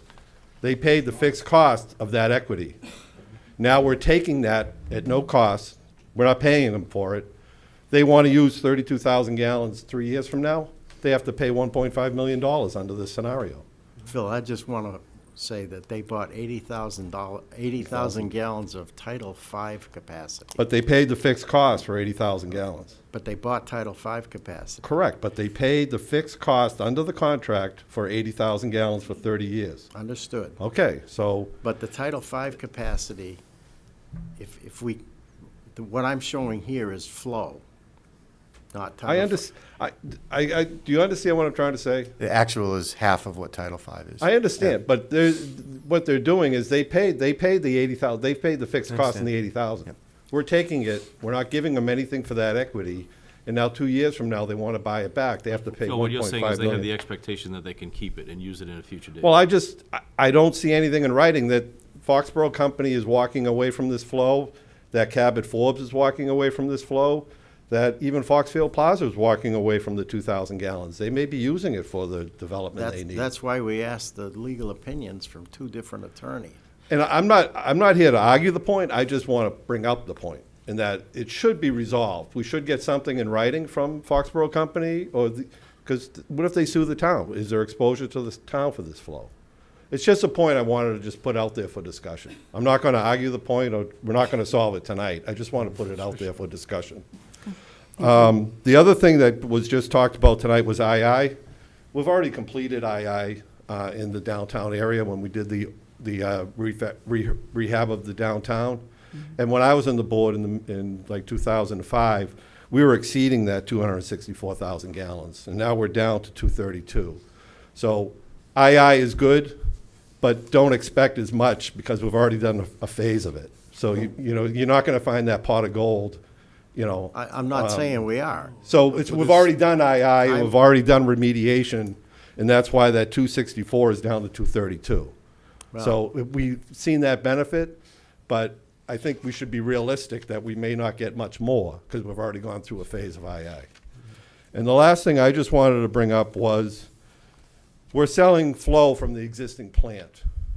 I think that flow, or the revenues from that selling of that existing plant flow, should first go to pay the debt off to the existing users or the existing plant, and then worry about the expansion second. Can you say that again? We're selling off at $44 a gallon, Yep. the existing plant flow. Correct. The excess flow. That should first pay off the upgrade to the existing plant. Oh, I see you saying, okay. That should be a priority for the debt. And then whatever's left over to ease the pain of the existing sewer ratepayers who are actually carrying this load, that should be paid off first, and then whatever's left, talk about the expansion. But That's just, I think, you're it's right. just You're- fiscally responsible. You're to do it. exactly right, but both have to be paid at the same time. Yeah, That's the way that the IMA agreement is structured. Well, you know, you have 900 users out there, 500 of them are residential, that are carrying the burden of carrying this 268,000 of excess flow. Because we're paying for that flow for the plant. The ratepayers are paying for that. I'm not seeing any benefit from that. So I just say that when we sell this flow, if we see this found money, it should go first to pay off the debt for the. And technically it does, it's just that it's all paid together, that's No, all. I just want to put that out there, so. Thank you. I appreciate the discussion tonight, Thank you. All right, so we'll get back together on the 31st, sorry. 31st. Yeah. And we'll have that language for you. Great. Thank you. Thanks a lot, Mike. Thanks, Roger. Thank you. Thank you. Thank you, no, it's good. It's going, you know, like we had talked about, it's going on for so long. It's hard stuff. It's good to have a refresher, Yeah, you know, it really is. thank you. Because, you know, it's like Bill's saying, you know, you got two different sources of debt, and how's it being paid, and we understand. Nothing's easy. Thank Have a you. great night. Thank you. Thank you. Thank you.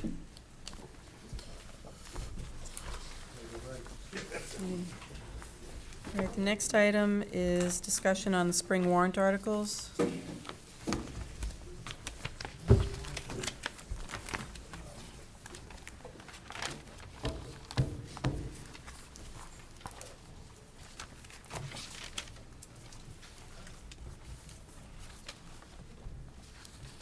Boy, that was a long meeting. How many gallons was that, Jim? Now you got me confused. Hey, okay, I can make this quick.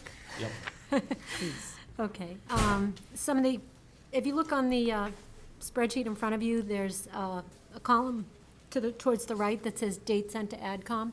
So those are the ones we've checked off that have already gone through Board of Selectmen, and AdCom has voted on them. So we have a few outstanding ones that I want to call your attention to. Item number 6 is the personnel bylaw. We're looking to wait and discuss that as late as possible with you. The reason being, Personnel Wage Board is still having ongoing discussions. The document still reflects all of the positions that are in the steelworkers group that's currently unionizing, so the document is in flux until, that's also something that's on, later on the agenda, is potential steelworkers contract that has to come to fruition in April. So that, we're putting this one, keeping this on hold because the document could look very different depending on contract or not. So that one is on hold. Number 9, the DPW contract. We're scheduling that for the 31st with you. We've reached a tentative agreement. It's going to the union for ratification on the 23rd, or, yeah, 23rd. And then we'll be bringing it to your board on the 31st and the AdCom on the 1st. So that one's well underway. Number 18 is the publishing of town warrant, and you have a copy of that article here. It was drafted, it's at the, on the 3rd page of your packet you have here. That's Article 18, and this has been drafted by new town council, and it amends section 30.2 subsection C, and it inserts language that says, posted electronically on the town website as the selectmen shall deem appropriate. So in the event that we have a 70-page town warrant, like we did, you know, with the town, the big sign bylaw thing, this allows us to post the document on the website instead of publishing pages and pages in the newspaper. I think the cost was like $7,000 to do that last year. So this allows us to at least give the opportunity to have it electronically available. Yeah. And still published, it'll be a précis in the newspaper. Publishing's, This is like a condensed version. yep, right, So it gives us a choice of going the newspaper or electronic? yes. So the selectmen can choose. So this will protect us in the event that there's a gigantic warrant article. So the newspaper article could refer people to the town website. Right. For the detail. And where hard copies would be located as well. Okay. Right, did you want to put in the warrant article that hard copies will also be available? A certain number, you know, some had prior to the meeting, because some people, you know, because I'm afraid that down the road, you know, 5, 6, 7 years from now, those people will say, well, no, we just have to put it on the website. We don't have to do those hard copies at the library or town hall. Okay. I think it implies, but we can actually say printed copies will be made It's available. implied, you know, it's Yeah. implied by us, but sometimes that doesn't, just because that's the idea, doesn't mean that's what happens. Yep, you know? okay. We'll spell it out. Yeah.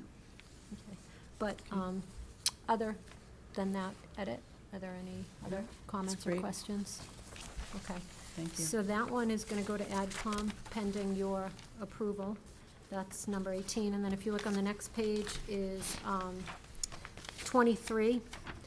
The language, it's a land taking, and the language is also in your 3rd page of your packet. This one, because Roger Hill was available at the last AdCom meeting, he explained it to the AdCom. So I wanted to make sure that your board, that this board saw it as well, so that we can put it through the process. At AdCom, they were concerned about the word taking, that, is there any way to, they were afraid that, you know, people would be kind of upset about taking private property, and, you know, I mean, is there, and I thought Tracy had mentioned something about maybe changing that, the title of it. I wasn't there for that discussion. Do you remember if we were going to reword that? Which one was that? I'm sorry? The taking. The land taking. Mhm. You know, how to like soften it, because people are very skittish about eminent domain things, and. It's called and land it was acquisition. Acquisition? Land acquisition Okay. is, yeah, that's better. And I think that's what Tracy was All right. Well, looking to. But the term eminent domain has to be in the article, Mhm. because that specifically gives the authority to the Board of Selectmen to do that. Right, but I'm I talking think about. we're just talking about this is little the title. definition Oh, I here. see. Okay, Instead fair of enough. taking, Okay. we'll call it land Yeah, acquisition. eminent domain is one method Yep. of acquiring, so I'm not Okay. gonna call it acquiring. And this is sponsored by the town clerk rather than the selectmen? That seems a little unusual. I don't remember the town clerk. It should be by the Board of Selectmen. Should be the Board yeah. of Selectmen. He, Yeah, because- he wrote the you know, the wording for us, but it should be the Board of It Selectmen. should be the Board of Selectmen, yeah. Yep. Because the Board of Selectmen are the only So ones if that you have that look, authority. yeah, Okay. so we'll So is change this that on pen- the spreadsheet, that it's Board of Selectmen.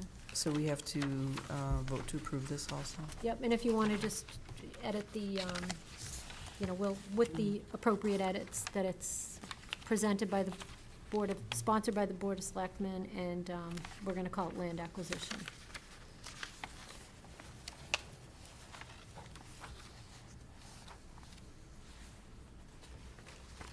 So those were the ones that we had for you tonight. I think we're making good progress on this list, trying to keep it rolling. Manageable. All right, so we need a motion to approve the article number 18.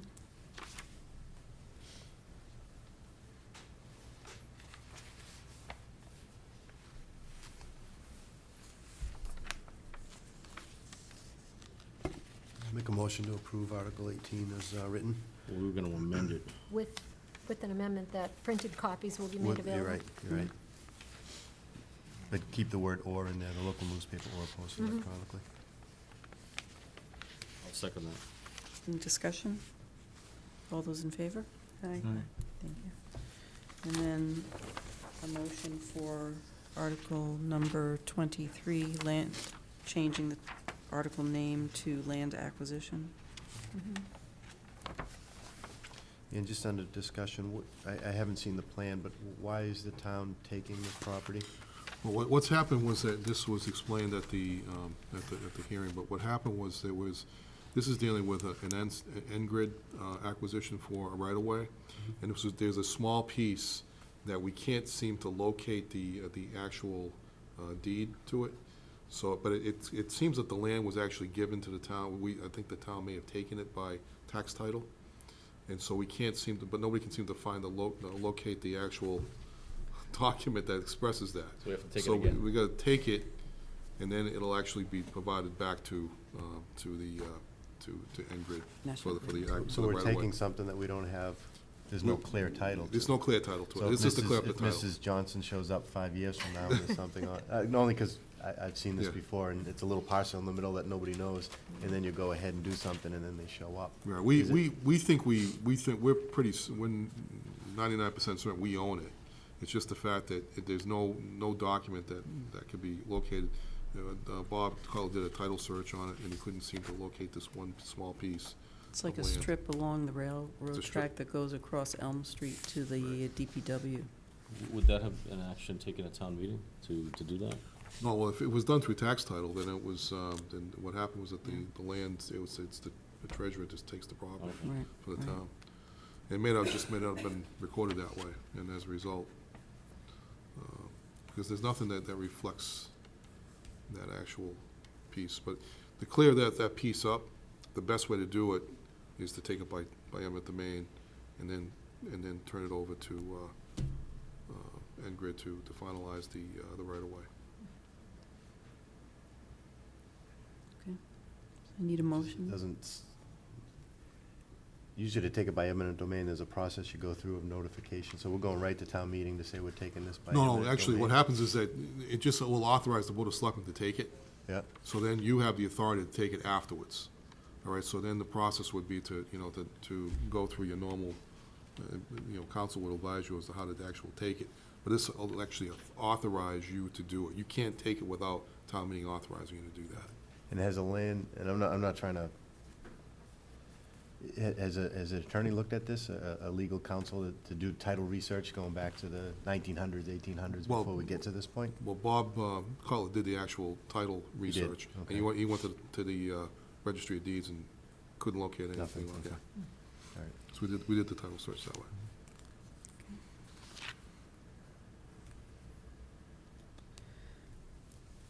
So I move that we accept the article number 23, land acquisition, for our town meeting. And amended to. As amended to, read land, the title is amended to land acquisition from taking. And the sponsor is the Board of Selectmen. correct? All right, I'll second that. All those in favor? Aye.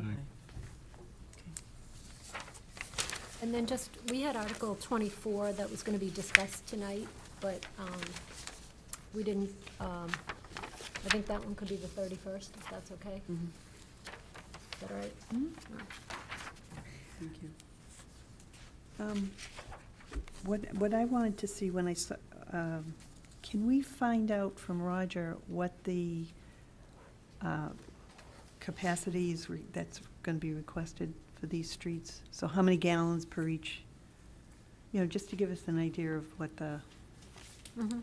So for each address, what the gallons, gallons are? yeah. I'd like to start keeping a tally of gallons per day. Okay. Article 24. Yeah, I don't think it's significant. Yeah. It's not a big number. Use that. All right, yeah. So the next item is Mary Beth. Okay. Just discussion on the Corey policy and a vote. So that's also, I believe, attached to this packet where your warrant articles are. It's, I'll be quick, it's a draft policy that we're presenting. So if you have 20 parcels and total is Under, 60 bedrooms. under Mass General Law, Chapter 6, Section 171A, the town of Foxborough is an agency that's required to have a Corey, to maintain a Corey policy. In this policy, I would be the designated representative.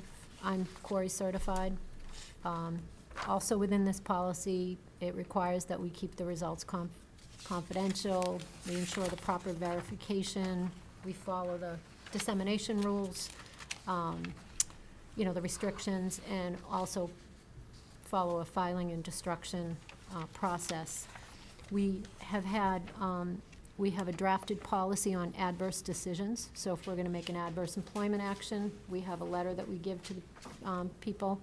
The model letter's been looked at by legal counsel. I just want to note that the schools and the police already have their own jurisdictional policies, so this would cover the town. Currently in the town, I've done a little research, the Council on Aging is authorized to do quarries, as well as recreation, and I've seen both of their packets, and they're very comprehensive. So as far as anybody who's authorized to do this, you have to maintain training. I've done the training 6 times, and now it's only available online. We haven't done any face-to-face training. Since Corey Reform and I-Corey, those are my 2 most recent trainings. And I'll continue to participate in the DCJIS training. So are all the areas are up to date on their training? Yes. Okay. Yep. Great. I met with both Vicky and Debbie, and they're doing theirs, and I talked to both Bill Yukna and Jim McGowan at the schools about theirs. Their policy is being revised to include fingerprinting, the new requirement for schools, so that's going before the school committee. Their last policy that they gave me was 2013, so they're revising their policy right now. So this would cover all new employees, volunteers, you know, if we have an intern. We could extend it to board members, which is how we handled it before in Westwood. And I'd like to create a schedule of continuing, administering quarries to current employees, so a continuing schedule where we re-quarry everybody. Can I, so when you say volunteers, that means volunteers on all town boards?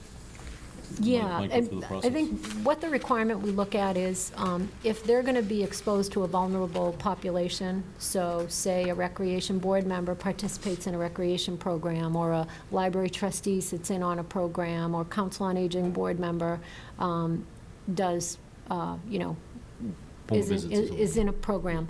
So, you know, to be safe, you know, Bill and I have discussed maybe with the next new reappointment date after town meeting, that we maybe hold an orientation for new board members, and we cover some of these things, including, you know, quarries, or we have a packet for new board members that include that.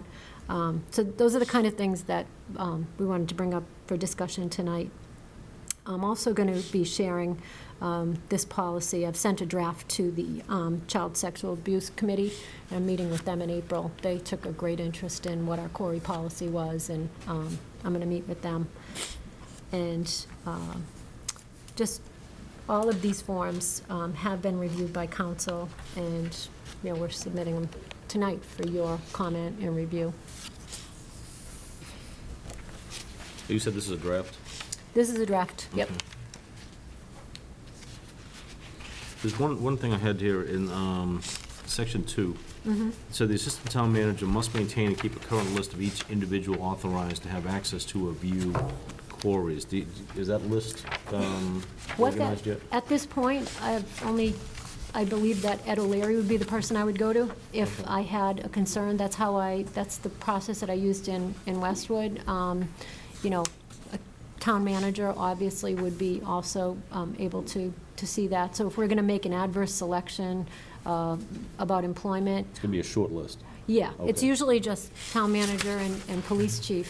And what happens is, you take such in-depth information, when you get someone's license, you get some other identifying factors. So say you hire employee John Smith, and 4 of them come up on a quarry report. Now I can go back, mother's maiden name, eye color, height, look at those things, and then further refine it, and then bring it to them and say, this appears to be the John Smith with blue eyes, whose mother's last name is this, and, I need to inform them of the adverse, that we may be making an adverse hiring decision because of their background.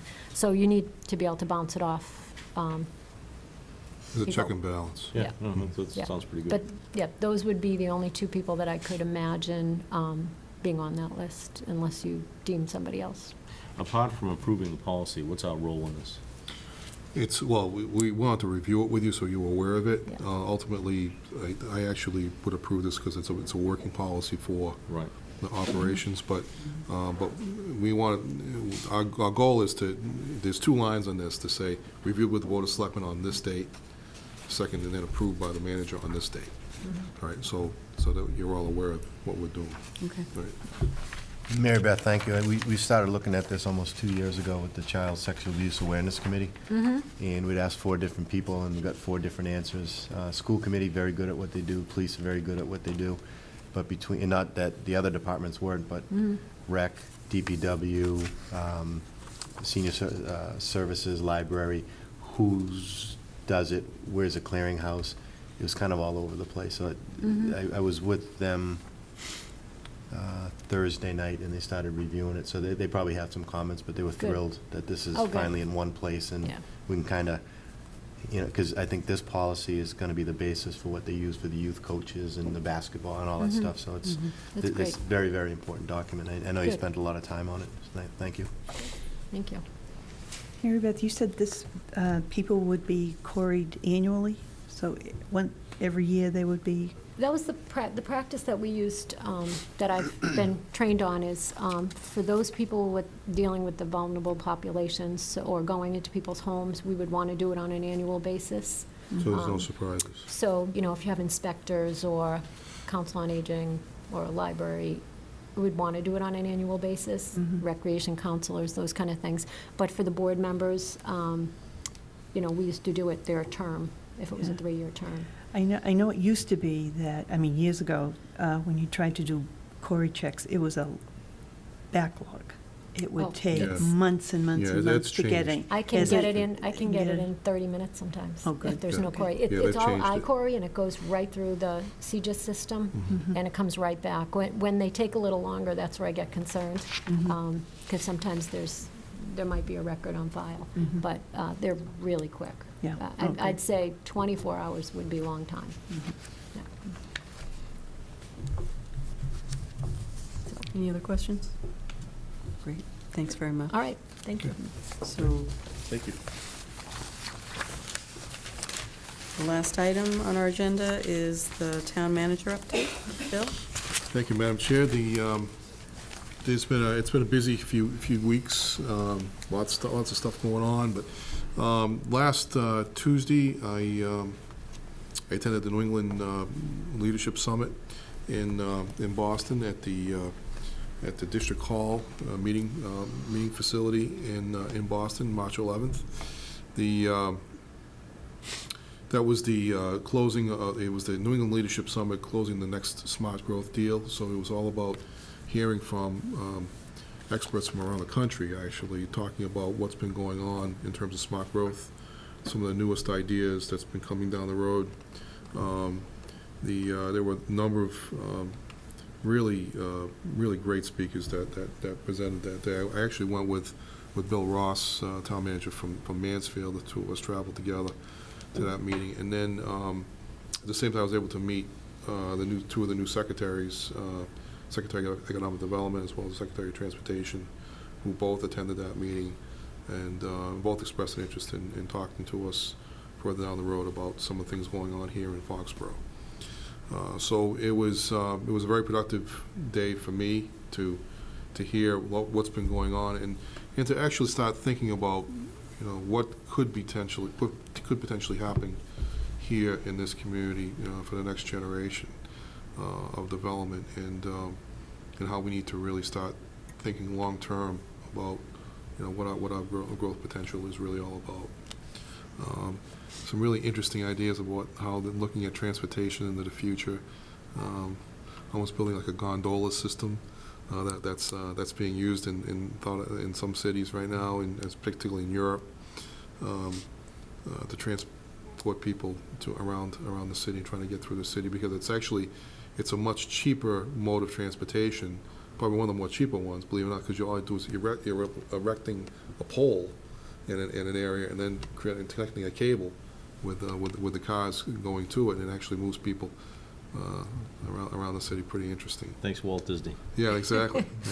I haven't seen a monorail system yet. I haven't seen a monorail system yet, but that's I suppose that's up for discussion too. But yeah, it was actually very good meeting. This morning I attended Mary Beth and I both attended, and Jim was there as well at the YMCA breakfast at Patriot at the stadium, Gillette Stadium. The Governor Baker spoke along with it. Mr. Kraft was there as well this morning. There were 550 people at this meeting this morning. I was overwhelmed at how successful that program has become. And I think just about everybody in the room donated something. It was at the end of the day, because it was just a really productive day for a lot of folks. And to think that group started out with probably 50 to 100 people at one point, meeting in a much smaller locale, and then now this room was actually pretty much bulging at the seams with 550 people. So it's great to see that. And the program was really well attended. So that was another good opportunity to meet with a lot of folks and to find out what's going on in our communities, surrounding communities. We sat with actually the representatives from Mansfield as well, and I got to talk with some folks from North Attleboro as well. So another good day. We've been doing a lot of collective bargaining. We met again this morning with after we came back from that meeting, went right into collective bargaining with the town hall workers, and we'll continue to move forward on that front. We still have a couple more meetings set up with them. Our goal is to try and get something done for this town meeting, so we're going to continue to push forward. I thought we had a productive meeting today. We sort of narrowed the list a little bit more, but I think we're going to continue to push forward and see if we can get that done. We had an operational improvements and communications meeting with the police, fire, and dispatch yesterday. We noticed there's some gaps in communication and how things are done, and operationally there's some improvements that can be made. So we had a first step discussion yesterday and try to come up with a process where, if there is a problem with how calls are handled, there'll be a method of handling that and reviewing them, and then dissecting that and come up with a newer way to handle those calls. So for so long, I guess apparently there's been this ongoing friction about how it's supposed to be handled, and now it's a case of coming up with a process so that with those cases, those issues can be heard and corrected, and then if they can't be corrected at one level, it gets kicked to a different level, which would include both myself and the two chiefs to try and come up with a method of resolving it. Mary Beth, of course, would be involved at some level too. So I thought it was very productive. It was a very good discussion about how we can really get to the bottom of how that problem has evolved. It was brought to my attention this past few days that there is a resident actually brought this to my attention, that Verizon has been contacting residents about their copper cable connections, and that you can actually have those removed from your property. And they're offering residents the opportunity to do that. Now, I'm told, and I have to verify this, but I'm told that the way they're presenting that is that it's not an optional thing, that if you effectively don't have telephone service any longer, you just have a cell phone service, or you have cable service, that you no longer have a need for hard wire service into your home, and therefore they can take the service down. It's true. The truth is that the way we understand it, it's only optional. It's not something that can be done and it can be forced upon you. We're going to bring in the Verizon reps to sit down with us and go over that, and to get to the bottom of that. But sometimes what happens is that the field representatives don't communicate the same way that our representatives speak to the issue. So we're going to get to the bottom of that and try and come up with a clear-cut direction so that residents know about what's going on here. But I'm told it's actually happening statewide. They're actually taking this initiative on to try and remove some of the lines that are out there. Obviously, FiOS is their new direction. They're using the fiber optics lines as opposed to the copper wire lines now, and that's where they're channeling all their communication equipment. So we're going to get to the bottom of that, but I want folks to know that we're on top of that. It was brought to my attention by a resident who I'm very appreciative of, so we're going to get to the bottom and find out what's going on there. So, a note of clarification, if you have the copper wiring removed from your house, but the fiber optic is still there, so if you sell your house and the new people want to retain a landline, they can, right? So there'll always be a landline capability? Yes, you always have the landline capability. Oh, okay. But especially if you have fiber optics, you right. know. But if you don't, if you don't have fiber optics, then they have to maintain the copper line there, because that's the only other option. Okay. All right. So but my understanding is the individual that have both. Yeah. Okay. That makes sense. So. Yeah. I taped another show last Friday. It's actually came out today, so you'll start seeing it on TV, the Ask Bill Keegan show. We talked, actually I had Roger Hill as my guest this past month for talking about all the winter storms and all the things that they handled during the course of this past several months. So hopefully people find that a little bit entertaining to a degree. I think it was great to have him on. And then one last two issues. One is of course the capital budgeting process took place on Saturday. Mm-hmm. We met starting at 8 o'clock and finished up around 1 o'clock. Actually, very productive discussion. We funded just about all the items on the list, with the exception of the one vehicle request, which we later resolved through pooling a vehicle, which is coming off the list and going to be put back into the pool in a different way.